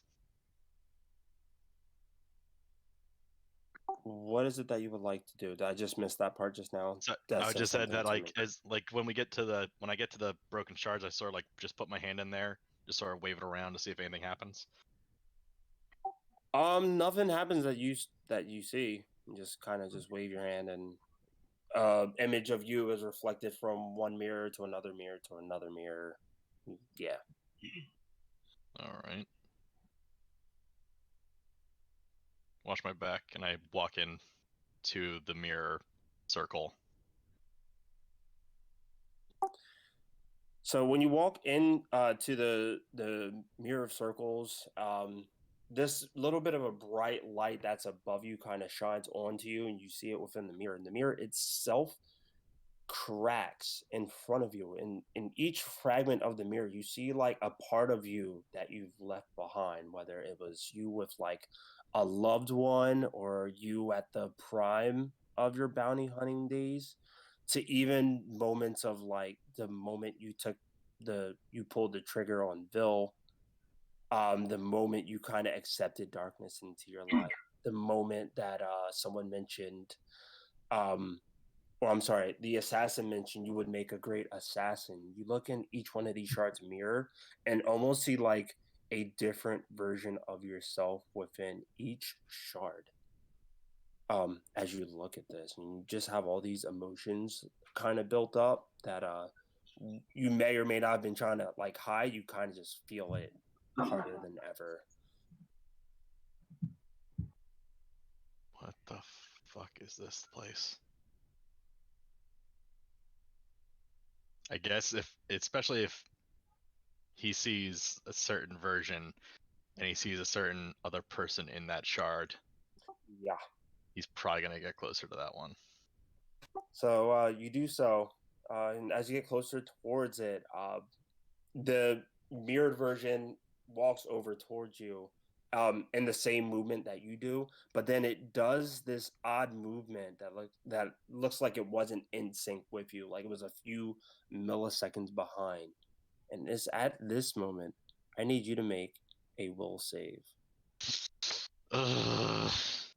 Mm-hmm. I can't reboot your mind. That's a 22.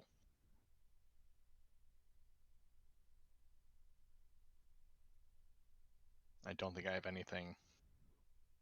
Well, I think I might have something, but I need to see if I fail or succeed.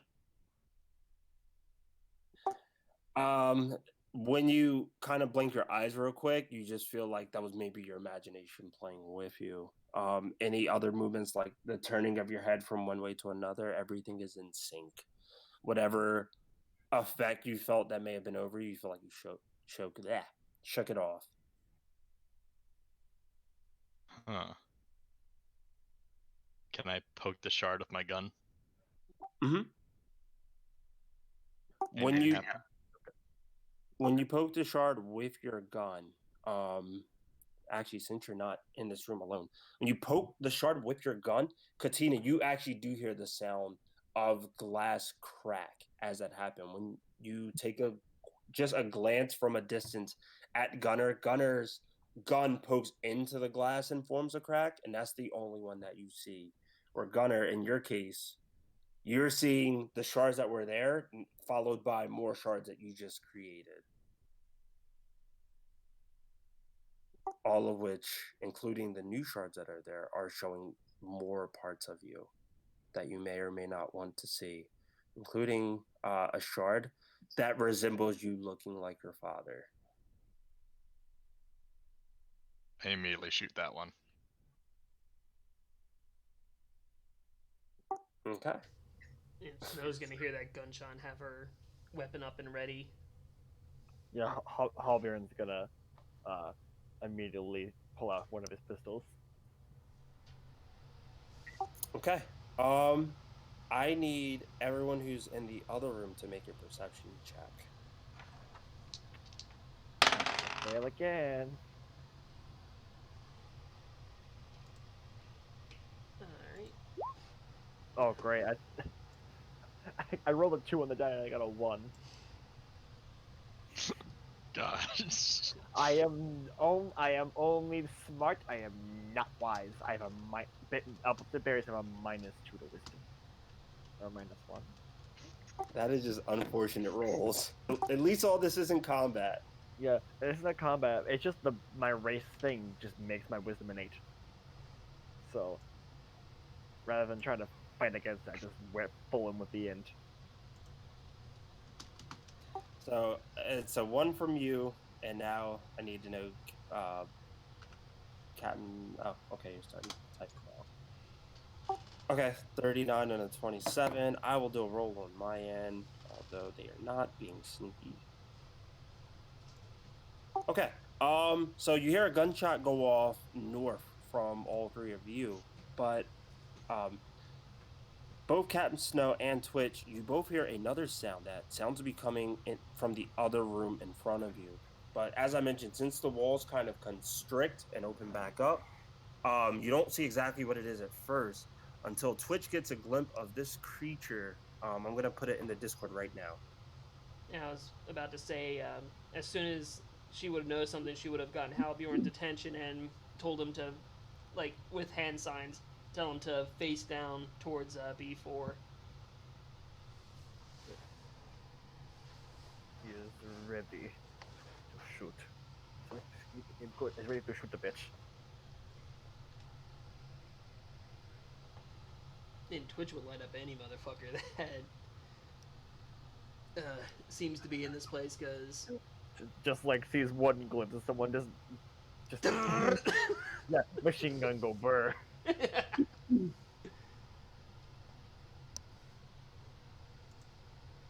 I call out to Gunner. I'm like, "Are you done shooting at glass shards now? Can we go?" Yeah, you go. And with that, you probably would have heard the gunfire from the other side now. Okay, Twitch, Snow, you take a look over and you see 4 of these creatures. I put it in the Discord. Walking from the B4 area directly to where you are. And as soon as they're within sight, Twitch would have lit them up. But okay. So would it attack like as soon as you saw them? Yeah, if they're clustered together, then full auto. All right. Snow came in here to rock some shit. She's not really taking prisoners. That's funny. Okay. Well, there's 4 of them. They would have heard the sound of the gunshot. They would have came over there. Since you sound like you're just gonna shoot at will, I won't even go into more details. They were holding things and stuff like that, but To shoot the asparagus people. yeah. All right. Give me numbers. Attack rolls.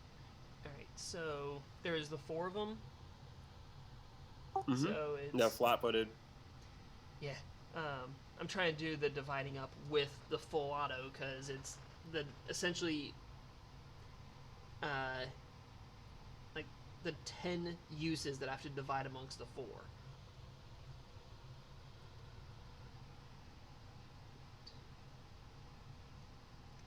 So 2 motherfuckers are gonna get an extra 1, while 2 are gonna get 3, 2 are gonna get 2. So first one at 3. Ooh, good rolls across the board. So 19 plus 13, 16 plus 13. Oh, yeah.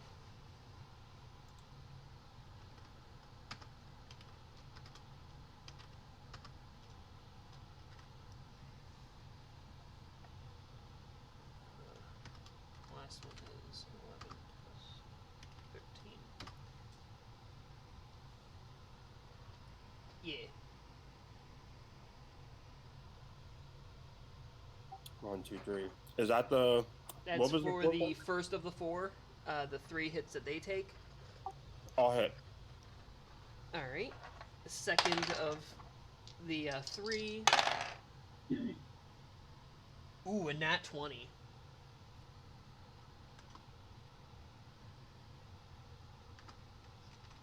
Two plus 13, 18 plus 13. That's the second set of 3. The 2 is the only one that misses. Alright. And now it's the first of the 2s. The lowest is a 13 plus 13. Okay, Which- I'll connect. The second one is a 4 plus 13 is the lowest. The 4 plus 13 also misses. Alright. So one guy takes one, or two take 2, and one takes 3. What the hell? Yeah, what was that? Howling. What? Oh, wow. Who's watching something? Who's broadcasting? Oh, sorry, that was my sister walking by. Oh, okay. I have to have this sensitivity way up, way down on this thing because it's so low, like to my, like from my actual mouth. So you could probably hear everything going on within the vicinity. Okay. Alright. So if you hear any whizzes, it's probably just family. I mean, I've heard. I never had a girlfriend before. Yeah, I heard that too. Yeah. I'm like, Don't- what the what? I don't fucking know. It sounds almost like SpongeBob or something. I don't know. Alright. 16, 17,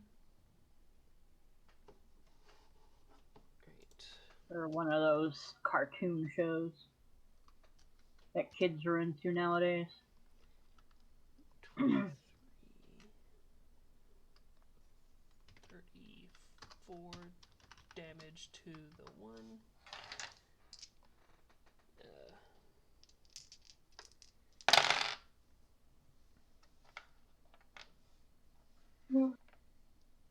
That's right. One of the guys ended up getting a nat 20, so Kinetic. no, energy armor class. It's a Oh, okay. laser. Is 'Cause this automatic? Or yeah, actually, it this doesn't is- matter. This is the automatic laser weapon. Reroll any damage die with a result of 1 or 2. Okay. Good to know.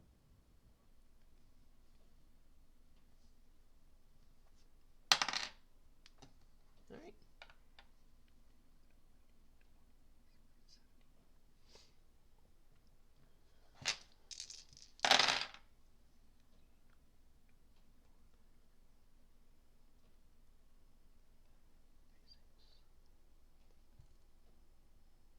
Uh, 36 plus 11, so that's 47. And the last one, I'm going to just do the auto dice roller because this is taking too long to do with physical dice.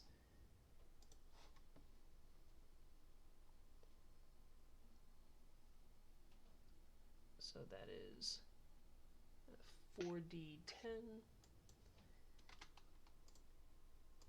plus 11, and essentially do this 6 times.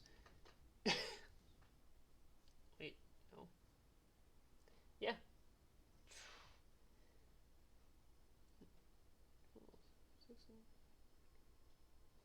I mean, 24d10 plus 11 would really be.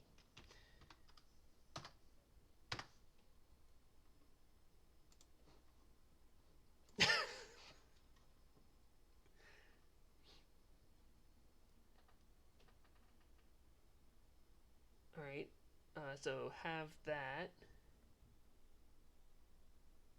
You also have to reroll 4 of them. Yeah, so.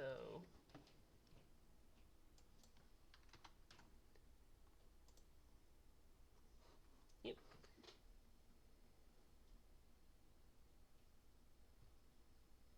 Alright, so. So many dice. So many Yeah. dice. I rerolled the ones and twos, so that's 2, 4, 6, 7.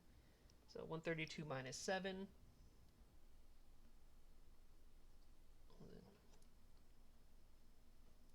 125. Yeah, 125 plus 31.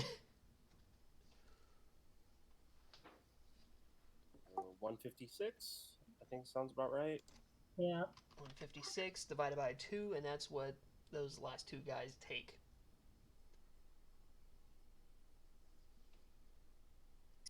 $78. 78. 156 divided by 2. I think it's 78. Yeah. I don't have a 70. calculator on. Yeah. So Okay. the first guy 78. gets 34 damage, the second guy gets 47, and the last two guys get 78 damage. Okay. So as that all happens, as I mentioned, they look like they were all walking towards you. It looked like most of them were carrying a type of thing. They let me take a look at their stats real quick.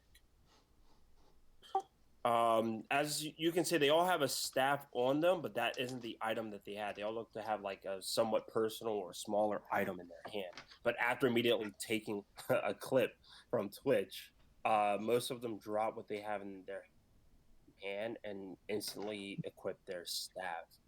And with that, we will go into initiative. They look lightly armored, if armored at all. I'll leave it like that. So yeah, we'll go into initiative.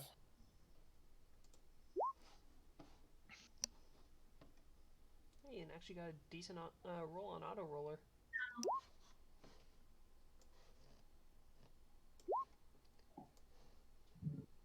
An okay roll.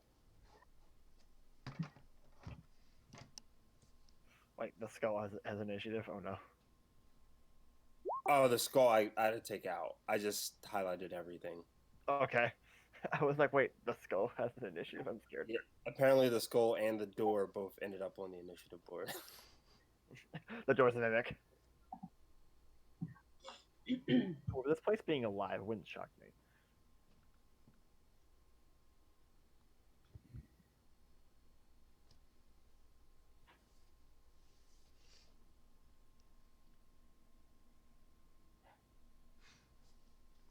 God, I just ran the numbers for the total damage done from that automatic barrage. 237.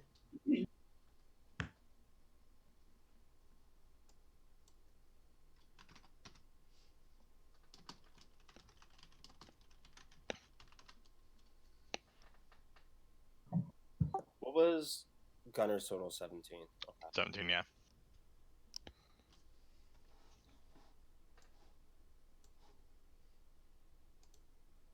All right, so 228, 25, a 23, a 22, 19, 17, and 14. Okay, that looks. I auto win any. I looked at their decks. Your decks would beat them by far, like by a long shot. Yeah. So you're first. I mean, but even without the dex, I have the thing where I automatically win initiatives. You're up. Hey, you definitely would have heard the automatic barrage from Twitch. Yeah, I'm like, Gunner, we better get going. Let's stop playing with the mirrors. And I head out. So 5, 10, 15, 20, 25, 30, 35, I'll go 40. And I guess I'm gonna go and attack that first one here. Doing my my trick attack.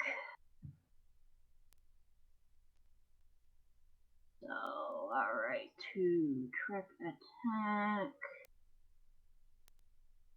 with my debilitating tricks. So, trick attack, I do my stealth at a DC 20 plus the CR. Also, did the initiative disappear for anyone else? Yes. Might be. I may have went to move it and clicked the X. It's all good. Okay, should be back up. So that's my roll. Success. So, All right. attack. So the trick attack will go off, and let's see, because I had the hailstorm coming. That's out. Okay. So that is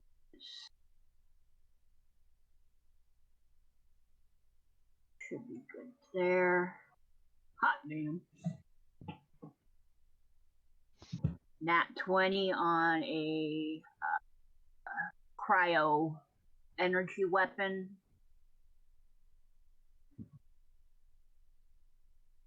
That hitch with the card. I would go for the nat 20. Yeah, whatever, the nat 20.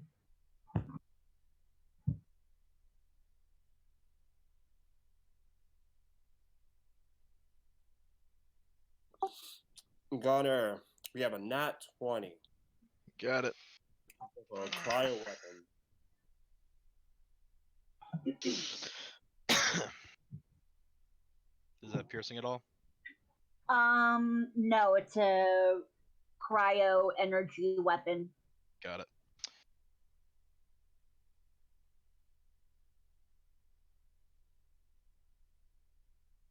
The target loses sight-based blind sense, blind sight, and sense through abilities for 24 hours. All right. That'll kick some ass. If only it was piercing, you could have gotten the rat one. The legendary card, Punctured Lung. Oh well. That was absolutely epic when that happened. All right, and then because it's debilitating trick, they'll be flat-footed or off target until my next turn, and they get, let's see, 2d6 plus my 6d8.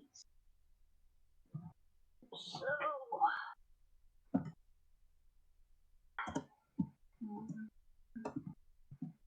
2d6 plus my 6d8 plus my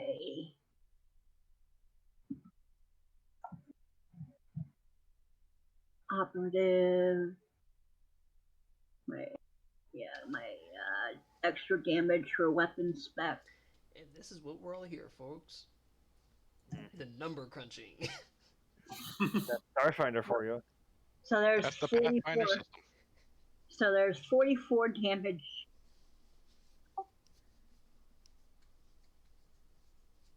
to that first guy.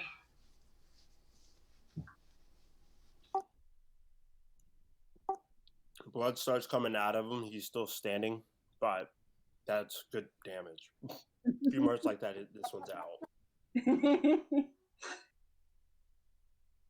Next. Okay. 1, 2, 3 of them are gonna go. So let me see the order.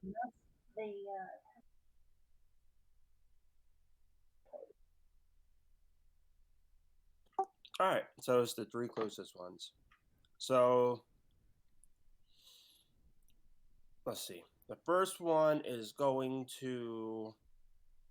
I have to see if they count this as range. They do. Wow. Okay. So they all equip their staffs, and the first one that's gonna go is the third one in line. So not the one that got hit directly, but the one that's in the middle of the 3. He's going to throw his staff towards Twitch, and after the staff would go towards Twitch, it's slowly gonna come back towards his hands.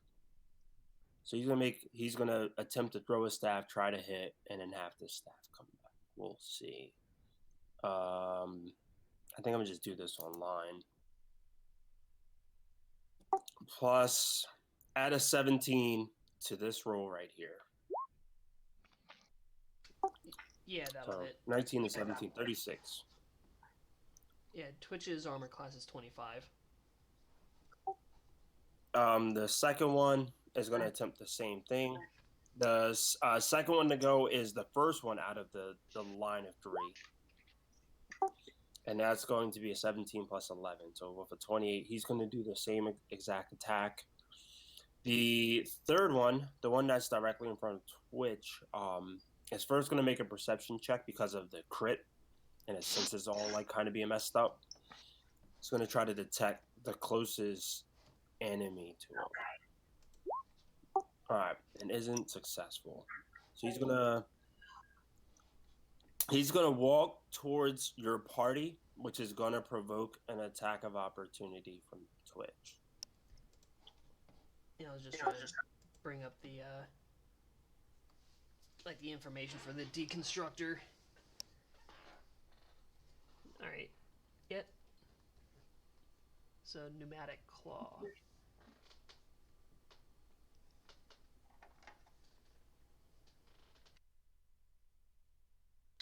Is a nat 20. Nice. Nice. I may not get to finish this turn. All right. That will be 4d6 plus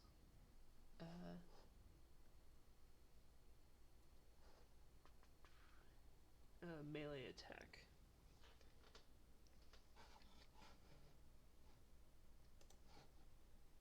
What is the attack? It is pneumatic claw. It doesn't say on the sheet. Oh, it's piercing. So kinetic piercing. Yep. Attempt a free disarm combat maneuver against the target at the same target bonus, regardless of range. Also, extreme piercing. Normal damage. The target is exhausted until healed. Okay. He's still standing from the 23 points of damage. I mean, with Starfinder, is that doubled or do I roll another 4d? Let's just double it. Let's double it. All right, so 46. I'm looking at where the time is because that doubled is going to take him out. All right. So the double damage puts him at exactly 0 hit points. So his body's going to drop. Well, you can choose with the pneumatic what to claw, do. it's piercing plus grab. So Twitch is now holding the body. So Twitch got this guy in a sleeper hold. With a pair of punching scissors. Just literally snip. It's snipped in half. Twitch place pulled him an right alien there. queen. He's out. He tries to get past, just runs the blades through him and lifts him up off the ground.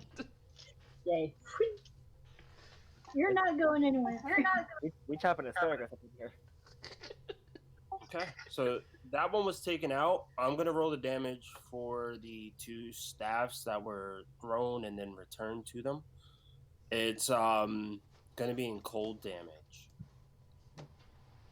Yeah, it's gonna be cold damage. So 2d4 plus 8 for both. So the first one's gonna be 10 points. The second one's going to be 8 and 5, 13. So 23 total.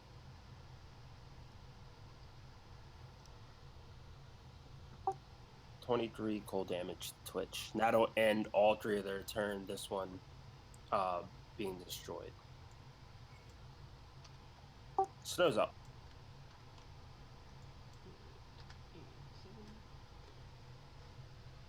Alright, with Snow being up, she is actually going to move up towards Twitch to reload the cell charge, while Twitch is going to use its deconstructor extra ability, Shattering Cone.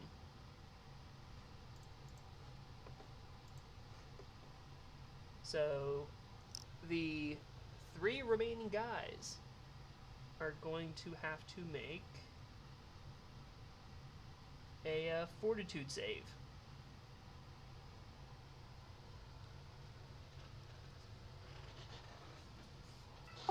Okay. Each one of these saves is going to be with a +7, and I'm going to go from left to right.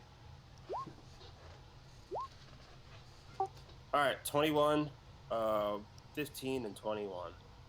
15 fails. The other 2 take half. And that is going to be 12d6 sonic damage. Ouch.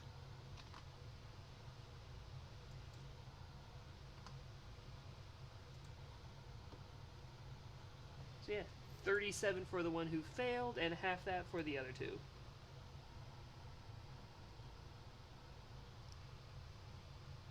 The one that failed is on the verge of death. He's severely low. The ones that are taking half are still standing. Obviously, the last one who took the 78 before is pretty hurt, but he's still up by like a bit.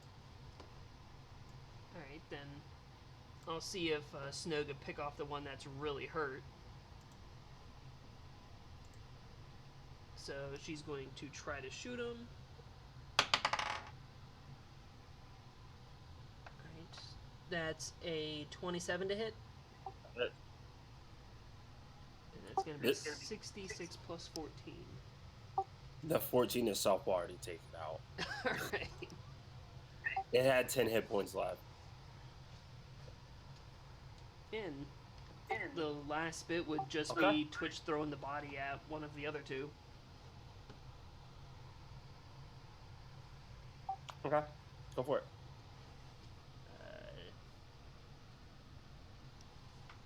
Going to roll. I have no idea what modifier to add onto it. 16 plus throwing modifier. You add yeet. 16 plus yeet. I have no Yeah. idea. Yeah, yeet them into the And I have no guy. idea what the damage would be.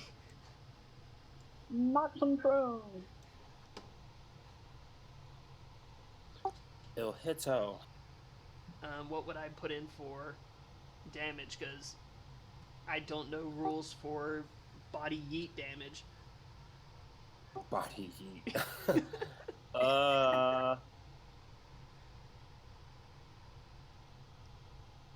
Which one were you going for? The front or the back one? Probably the front one.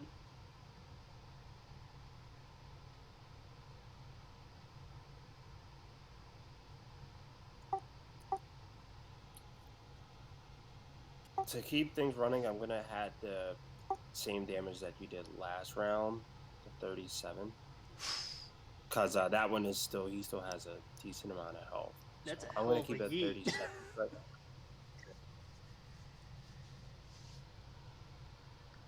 Alright, so well, I Twitch mean, no longer has a body. you knocked one person, you knocked one individual unconscious down to 0 hit points and chucked him. He didn't fight against it. So, and you know, you with Twitch, you don't really need like, oh, let me get some momentum with this throw. It's like, nah, I'm gonna batting cage this. I mean, it has 4 arms, 2 of which are carrying a heavy Gatling gun. The other 2's pincer claws and a hammer.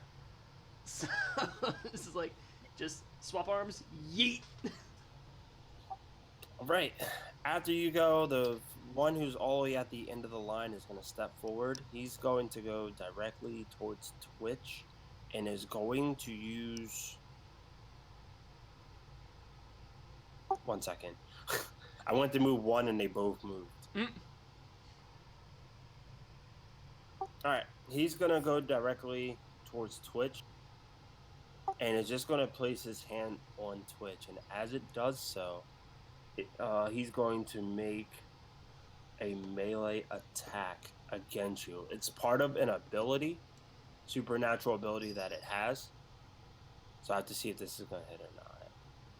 This is a plus 15. Okay, that is not going to. So a 19 against Twitch's AC is gonna miss, Yep. and that'll be my turn. Gunner's up. All right. All the way. All Uh, Shooting at mirrors. This new Twitch body is absolutely badass. Yeah. I'm gonna take my turn to look at more of the mirrors. Just trying to examine like each one to see like the differences in me that each one is holding.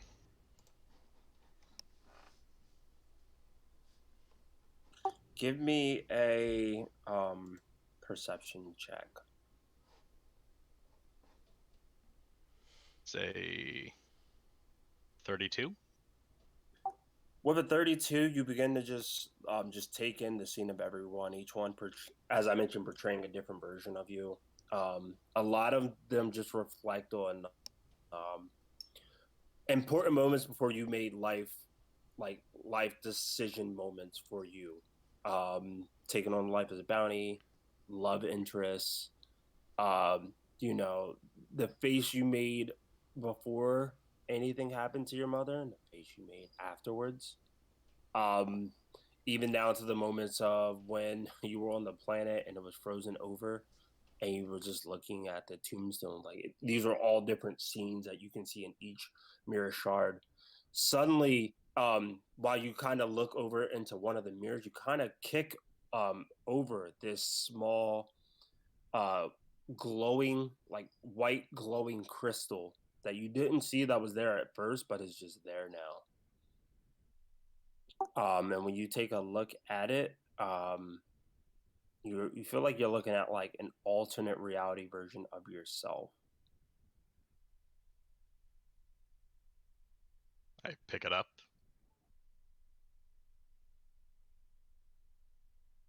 And when you do, after staring at it for about a round or two, that alternate reality version of yourself dissipates, and you're now just looking at this small crystal.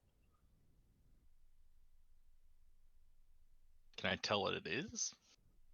Like just the crystal itself? It's actually a magic item of some sort. Ooh. Nice. So I'm gonna put that on hold until after we get combat over. Okay. Like immediately as soon as combat's over, I'll tell you what it is.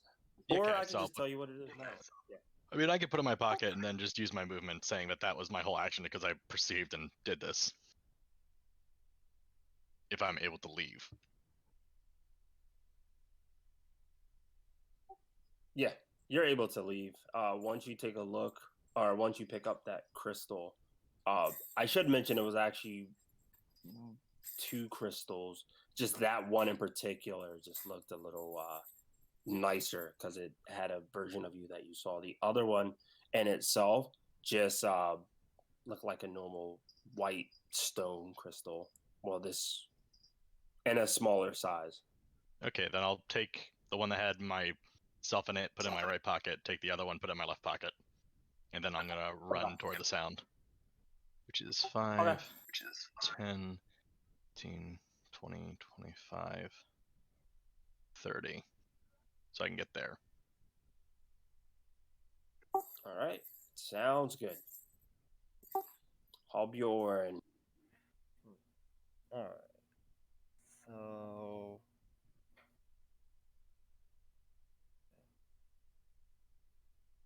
Okay.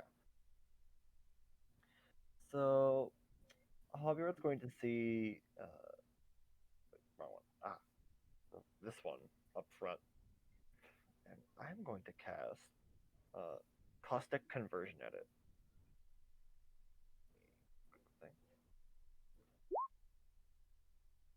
Nice. I believe it is a EAC attack. I don't know why I didn't roll me.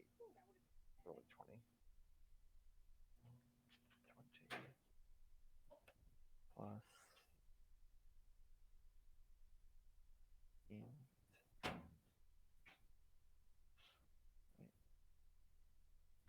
20 plus attack roll. Yeah, aim plus 9. Got it. So it's a 30 to hit. That hits.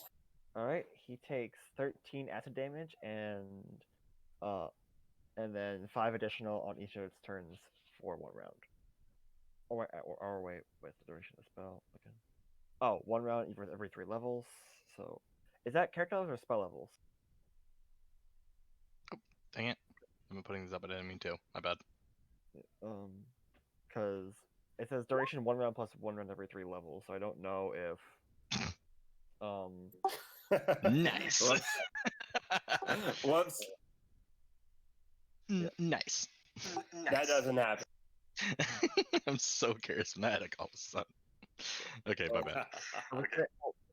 It says 1 round plus 1 round every 3 levels. Is that spell levels or character levels? Character levels. Or, Okay. well, actually, for a Character spell? For spells, I don't know. Actually, there's no spell levels, are there? Oh shit, Brandon. It goes up to listening. I forgot about the electrostatic charge that Twitch has as well. When they're struck with unarmed strike or a melee weapon. Is it on a hit or is it just any time they are struck at? It's Any only on a creature hit. that deals damage to the deconstructor with an unarmed strike or melee weapon takes 2d6 electrical damage. Reflex for half. I'll be right back. Okay. I don't think I've actually hit you yet with a melee attack. You did They threw the earlier, but I think staffs they're at you. dead. I think the ones that did hit Possibly. Twitch is dead now. But I have the 13 damage stacked on to that one though. Yeah, Right? also, It was 30. It's 1 turn for the Shattering Cone to recharge. Nice. I don't think you're gonna need it, but that's just me. It's just good to get into the habit of re-rolling, like rolling for that charge. I need to get used to this new setup. Just like with everything. So, at however long it lasts, he'll take 5 additional damage at the end of each of his turn, and that's everything I can do. Okay. The one that's the closest to all of you is like almost dead. The other one, not so much. He's close, but just not at the same point. That being said, Katina's back up. Alright. I'm going to just go into a regular triple attack. Going after the first guy first. So, really? Break out the crit fail deck. Okay. Here we go. There were too many crits tonight for not one bad roll. Not a bad Yeah. one yet. Had to happen. Alright, you let me know when to stop, and I'm going. Stop. What kind of attack is it? It was a cryo energy. Is it ranged? Yes. Mm-hmm. Okay, here we go. First, energy. You lose all immunity and resistance to the energy type for 1d4 rounds. If you don't have either, you gain vulnerability against the energy type for 1d4 rounds. Okay. Then extreme ranged. Friendly fire isn't. Reroll the attack against the ally closest to your original target. If the attack could normally target that ally. So Twitch. So I would So you're rerolling an attack against Twitch. alright.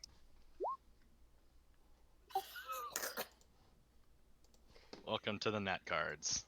And you hit Both Twitch. Beauty and Bane.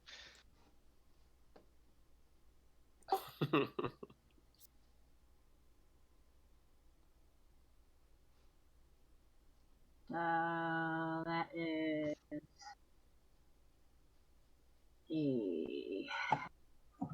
not too bad though. Only 2d6 plus 11. Why? I thought we were friends.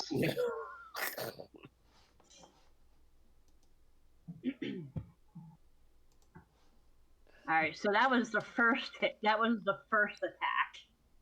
So I still keep my weapon. I'm just now vulnerable towards that cold. It's cold, yeah. You're vulnerable for 1d4 rounds. All right, so okay, attack number 2. A 20 hits. All right. And Twitch is just above half health now.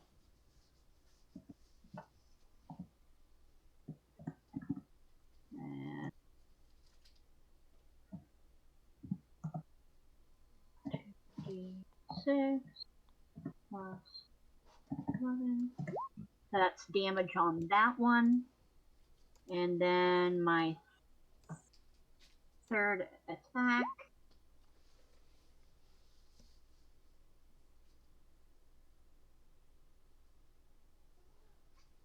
Third on probably doesn't hit, does it? Mm-mm. Okay.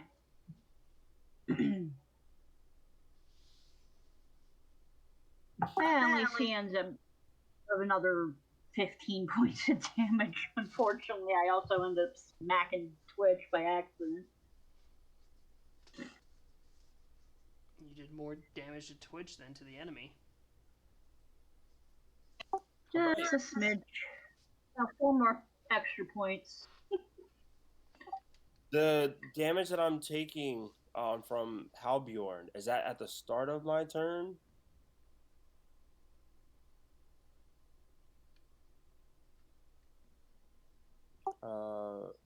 At the end of its turn each round for the spell's duration. Okay, all right. So the one that's in front of Twitch is going to do the same thing the other one tried to do before, with plus 15. That's going to fail. Mm-hmm. The second one's going to throw a staff at Twitch with a plus 17. Crit fail. Oof. Yay! It hits its partner instead. We'll see. I mean, that's the only thing between them two. Mm-hmm. It could Depends also on just the cards. All right, Brendan, you tell me when, and I'm going. Stop. It is a the melee weapon. Ooh, Deals cold damage. Go ahead, go for it. So I get. Would that be kinetic or energy? First off. It would be it was thrown, so it'd be energy. Okay, so the first is energy. You take half weapon damage each round for 1d4 round. Ooh, okay. Then everyone's favorite extreme when it comes to these cards. Your weapon flies 2d6 squares in a random determined direction. I love it. God damn. All right. Direction. I'm gonna roll a 1, 2, 3. I'm gonna roll D8, and north is 1, south would be 5, and we'll just go clockwise with it. Yep. Sounds Okay. good. 1d8. It goes into the Into wall. the wall. The wall itself is all fleshy, and this spear just kind of goes into it, and the wall is still kind of open and closed, but you just see it slowly bruising up right there as it's just like plunged into the wall. Ooh, that'll give a heart palpitation. The unfortunate thing for me is that at the end of the turn, the one that was affected by the spell dies from the 5 hit points. So your spell killed the enemy on its turn at the end of the round, Halbjorn. And that is that. Snow's up. All right. Yeah, Twitch is going to just standard fire into the guy. So that will be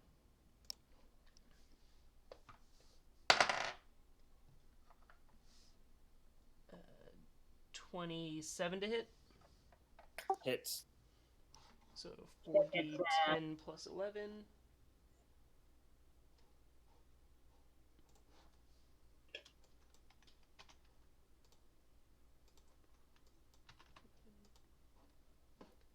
39 damage. And is he still up? He is not. He is definitely destroyed. Woohoo! Snow's gonna And try to pull that staff out of the wall. Okay. Since we're not really on a time restraint, I'll just say, like, it takes you a little while at first because that fleshy part was a little bit more than you thought. Tendrils were starting to wrap around it, similar to what it did to your ship, but you managed to pull it out. It is a shadow staff, which I'm gonna see if I can find it online and just put that here.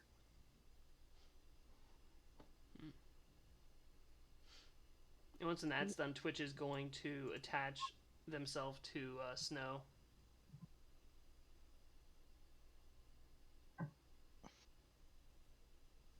Yeah.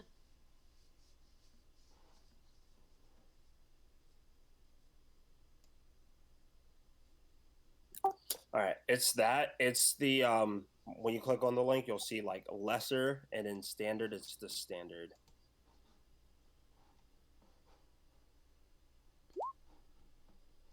Well, there's your mending. Oh shit. Well, Hogwarts was gonna try to mend Twitch. It's a 1. He gets 1 hit point back. I mean, every little bit helps. It does. It just was not. Yeah, Twitch doesn't heal normally. Twitch doesn't heal normally like everyone else, so that 1 hit. Snow has to constantly repair Twitch. But yeah, all the enemies that are here are eliminated as well. So you have 4 corpses directly near you. All right, start strip them down. We need to make sure that the rest of this area is secure.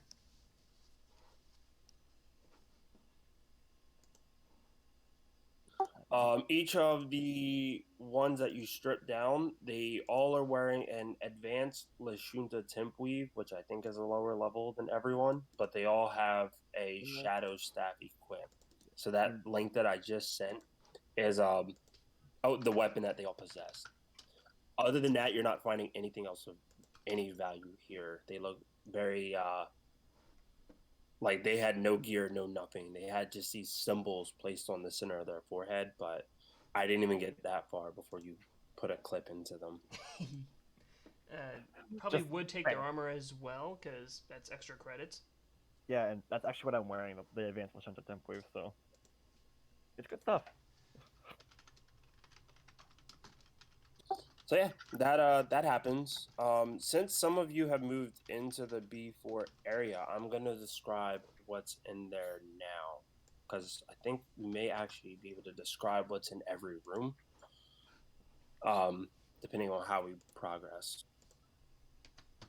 Also, I'm surprised Snow hasn't gotten a memory flash yet. Oh, there's a reason why. Yeah. You can't have one every game, okay? There's a reason why. Today it was a several- Tona's moment. Fair. Yeah. And then I went from like I'm definitely gonna have one every session to like some sessions is like, yeah, there just wasn't a moment, to like, you know what, maybe it's better if I space them out and give a toner like that moment I did today, and then Connor a moment and other characters a moment. So I stepped back a little bit, but it doesn't mean that it's forgotten. I feel kinda Speaking bad of about forgotten. it. Oh no, you're like I said, there was more to it, and it's probably better that you did stop it.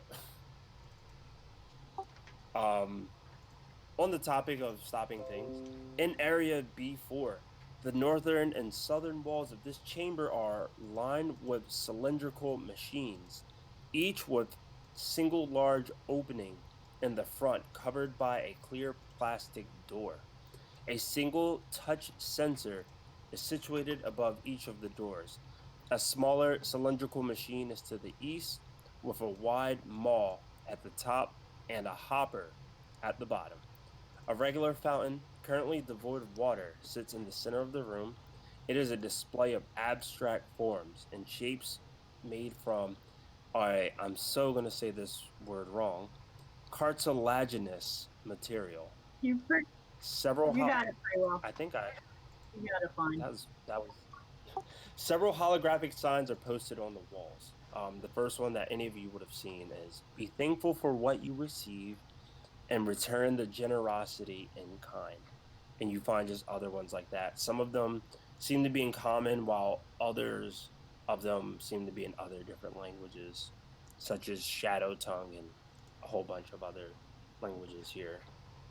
Cool.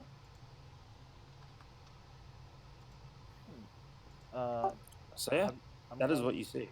Halberd's going to go up into these machines and investigate them. Are they computers? Well, I'm guessing they're computers because that's what he said. So They resemble vending machines directly in front of you, but you definitely got a sense of like something computer or something to a network from it. And it's the one that's actually directly in front of Gunner, the one that has a hopper at the bottom of it. But other than that, yeah, the rest of these look to almost be like six vending machines placed on the top and bottom part. I'm gonna make an engineering check to see if I can discern their function. A 30? 30 is very high. Let me see. 6 devices are centrally vending machine. The machine to the east. Oh, okay. DC 28. There you go. The 6 devices to the north and south are essentially vending machines. The PC needs only to touch the sensor on one of them, and the machine quickly creates an appropriate item that may be of interest to the character. The machine to the east is a recycler, which reduces items to UPBs equal to 10% of their costs.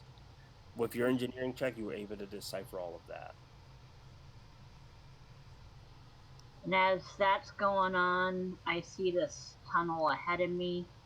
I'm gonna pop into my stealth and work my way up to see what I can find. I'm gonna touch one of these machines. Okay. I'm gonna go with Katina really quick with that 34. With a 34, give me a perception check, or was that the perception? No, that was just a stealth. That was the stealth. Perception coming now. There you go.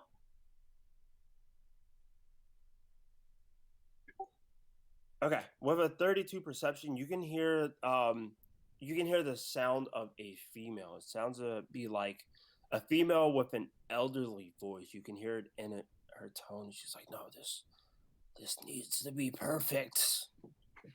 What is wrong with me? This needs to be perfect." And her at certain points, her vocals just like extend outward a bit. Not loud enough for the rest of the party to hear, but easy for you to hear as you're like slowly approaching the area. It sounds to only be one source. That's before you can get anywhere where you could visually look into the room. Alright. Well, I continue moving forward. Okay. Does the group Where I tell us about what they do? Say that one more time. Did our bear friend tell us about what the machines do? Yeah, he said that they were basically vending machines. They would just put your hand on the thing and they would create something for you. That's my hand putting it on. That's the recycler gunner. I was about to say, No, I'm saying the one that's not vending machines. Oh yeah. yeah, the recycler. I probably would have fed one of the shadow staffs too. Grind. What the fucking wood chipper? What do I get? As you place your hand onto it,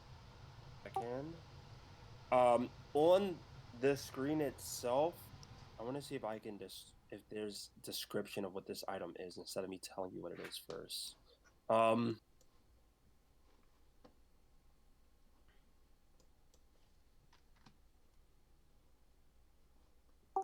Let me see. You see this object, a circular device that looked like it would be strapped onto an arm or a backpack of some sort, with a button placed on the side of it.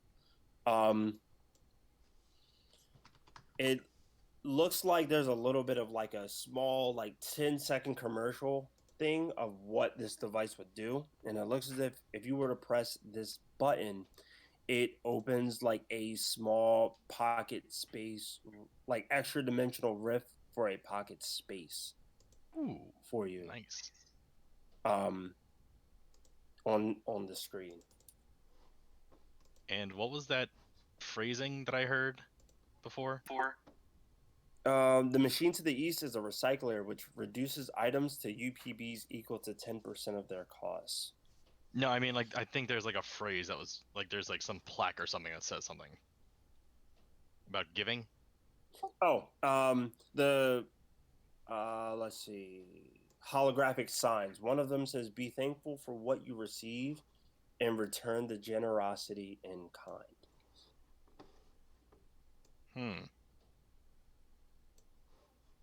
All right. Perhaps we follow law of equal exchange. If you were to get something, you must return something of equal value. Yeah, you get something, you recycle something. I'm gonna rip out the Mark II thermal capacitor in my armor and just put it in into the recycler. Okay. And see what happens. It And I'm just gonna begins. keep on to the thing. It just begins to recycle that piece, and you still have that one thing displayed on the screen, unless you choose not to receive it.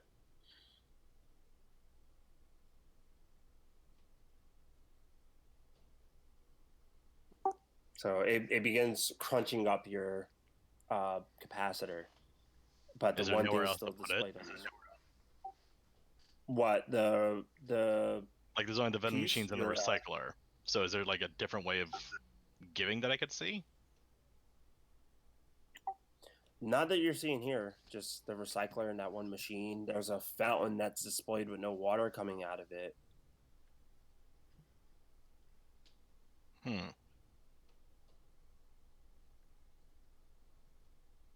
So I still feel like I owe? Did you take the one item? I mean, I'm holding the one item in my hand, and then The I'm one- like, okay, as it says, you got to give to receive. The one that was on the vending machine? Yeah. Okay, yeah. You, let me see. Like, do you need the stats of the thing I give, or? I just had to make sure you receive and then gave, kind of like in that order. I just wanted to double check. Yes, because basically what I did is I took that, and then to give, I took my Mark II thermal capacitor that I got from my armor, and gave that back. Gave that in return. Okay. So the item that you have kind of begins to get grinded up, and then coming out of the grinder, you see this. Let me make sure I have the color correct. This cool, clear water looking gemstone. So like a small blue gemstone comes out of it. And it comes in the way of it looks almost like the same type of water like you would expect to come out the fountain when you look at it. Huh. And Snow's gonna also try to follow that process. Now I have to get rid of this thermal capacitor.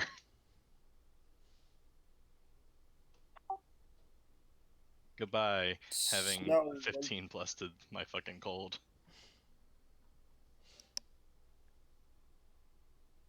Snow, when you head over towards a vending machine, as you place your hand on it and it recognizes it, another device comes up for you. Before I go any further, since you now picked up this item is called a null space chamber. I'm just gonna post the link here. Those things are fun. That's essentially what Snow has in her arm. Okay. If a smaller one. Null I think space chamber. You have an MK3, so it holds a lot. So Snow's is smaller, but it's essentially the same thing. You can pretty much hold 100 bulk. Ooh. Yeah. Like close to 100 I'm gonna bulk. go rob a bank. Yep. Just put all of those. I'm going back to the Sierra Madre and I'm stealing all the gold. I mean, that is essentially how Snow has been able to hold as much as she has, is because she has a null space chamber in her arm. I mean, I only have one of those, but it's for my one gun. That's terrible. I'm gonna rob a bank. Whoa, you I can made me hold evil. I could hold 100 bulk of items. Well, where's that bank? Where is that bank that said I owed them? Okay. Alright, Capstone, when you place your hand onto the sensor, you see two items come up that look to be as if they're paired. Just at a quick glance at it, this doesn't look as intricate as the other item. These look to be two sonic dampeners.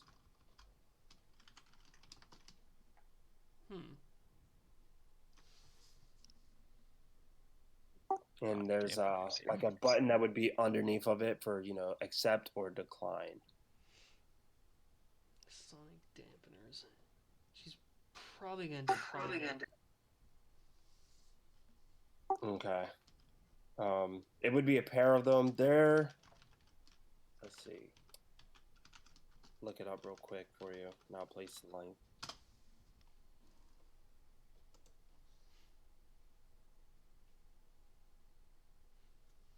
Also, hello, Heen. Oh, hey, Heen. Hey. It's my Sonic favorite bird dampener. man. Two of Ooh, sonic dampeners.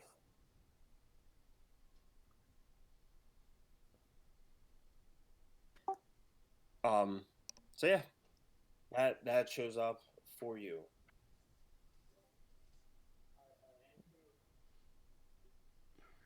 Well, I might as well follow suit. As you look it over, I'm gonna switch over to Katina really quick. Katina, did you advance forward a bit?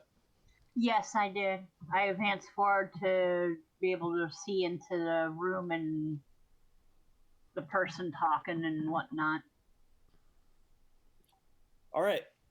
In this room that you're looking at, a tunnel opens up onto a small glade of skeletal trees with bony, leafless branches spreading into a canopy overhead. A half circle of quiet tombs rises beneath them. Each small structure is delicately carved from red stone and bears loops and whorls of exquisitely carved calligraphy. Four are sealed with a fifth stands open. A battered sword leans next to the yawning doorway, and scraps of rusted metal armor are scattered nearby.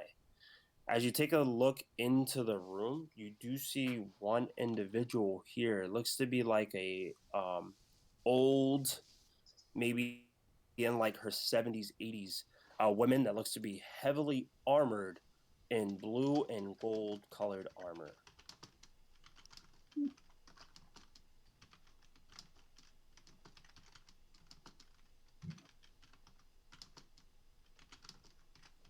I just hang there for a little bit to see if I can get any other information from if she's talking to herself or whatnot to see who this person might be. Okay. When you kind of just examine what she's doing, and who she's talking to, she seems to constantly be having this conversation with herself. You're not sure if it's just like is this a form of dementia? Is she getting old? Any type of form, but she seems to be talking to herself while she heads over from one kind of like tomb to the next tomb, and she constantly just keeps complaining about it's all wrong. Everything here is all wrong. This, I need to fix this. I, I can't fix this, but it must be done. To the point where you catch moments of her saying, like, I don't even, how did I even get here?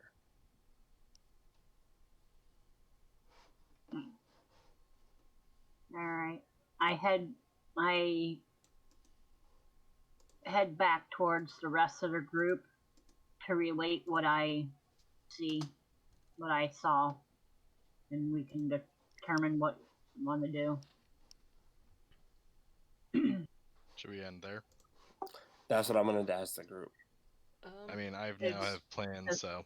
Yeah, it's probably best to end it now, and I think I might actually get it. It looks like it's an armor piece. Armor upgrade. Yes, Yeah. armor upgrade. I like dampeners. And then I assume the crystal I got, if my memory is to serve, is a Mark III ability crystal? Yes, that's Okay. what it was. I never got to mention it, but yeah, it was a Mark III ability crystal that you found in the mural room. Nice. All right. Yeah, So that's I all think good. I will get those two, because I believe you said there was the two of them. Yeah, they came in a pair. Is like the pair the one piece, or is it two separate? Two separate individual ones and wrapped up into one box. So two separate items. Mm. Yeah. All right. Yeah, between So the rest of the shadow staves and the Lashunta temp weaves, I could exchange for it. So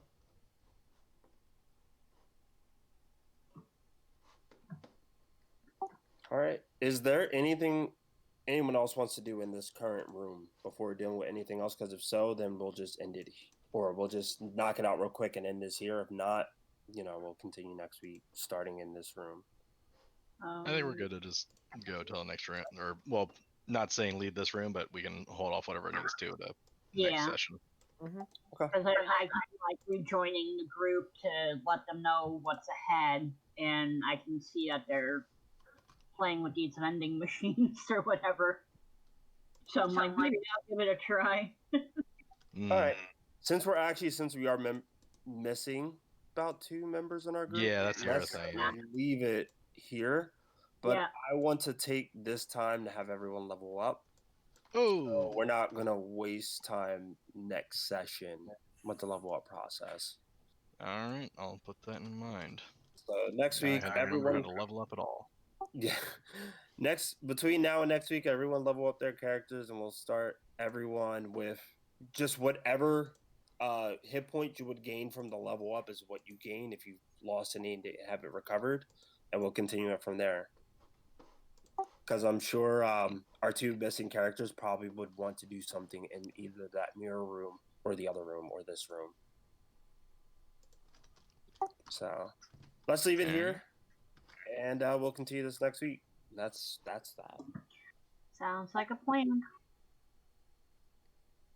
Hey Jen, how do I mess up ability scores again? I mean, to change your level, you just go. Well, not level, just because that ability score gives me a +6 to one of my ability scores. So I need to affect them directly instead of it being just a level up. Maybe I just put in the number. Yeah, usually you would just be able to put in the number. Okay. That makes it's a Mark III, which is +6. So I'm gonna do in Wisdom. Something 18, 19, 21, 22. I'll do my level up sometime during the week and be ready for next week. I need to head out though because I have to. Yeah, work. I have work as well, so. Yeah, and I've got to play Fall Guys of VO. That sounds like a good time. I'm gonna hop off as well. So good night. Goodbye, everybody. Good night. Good night, everybody.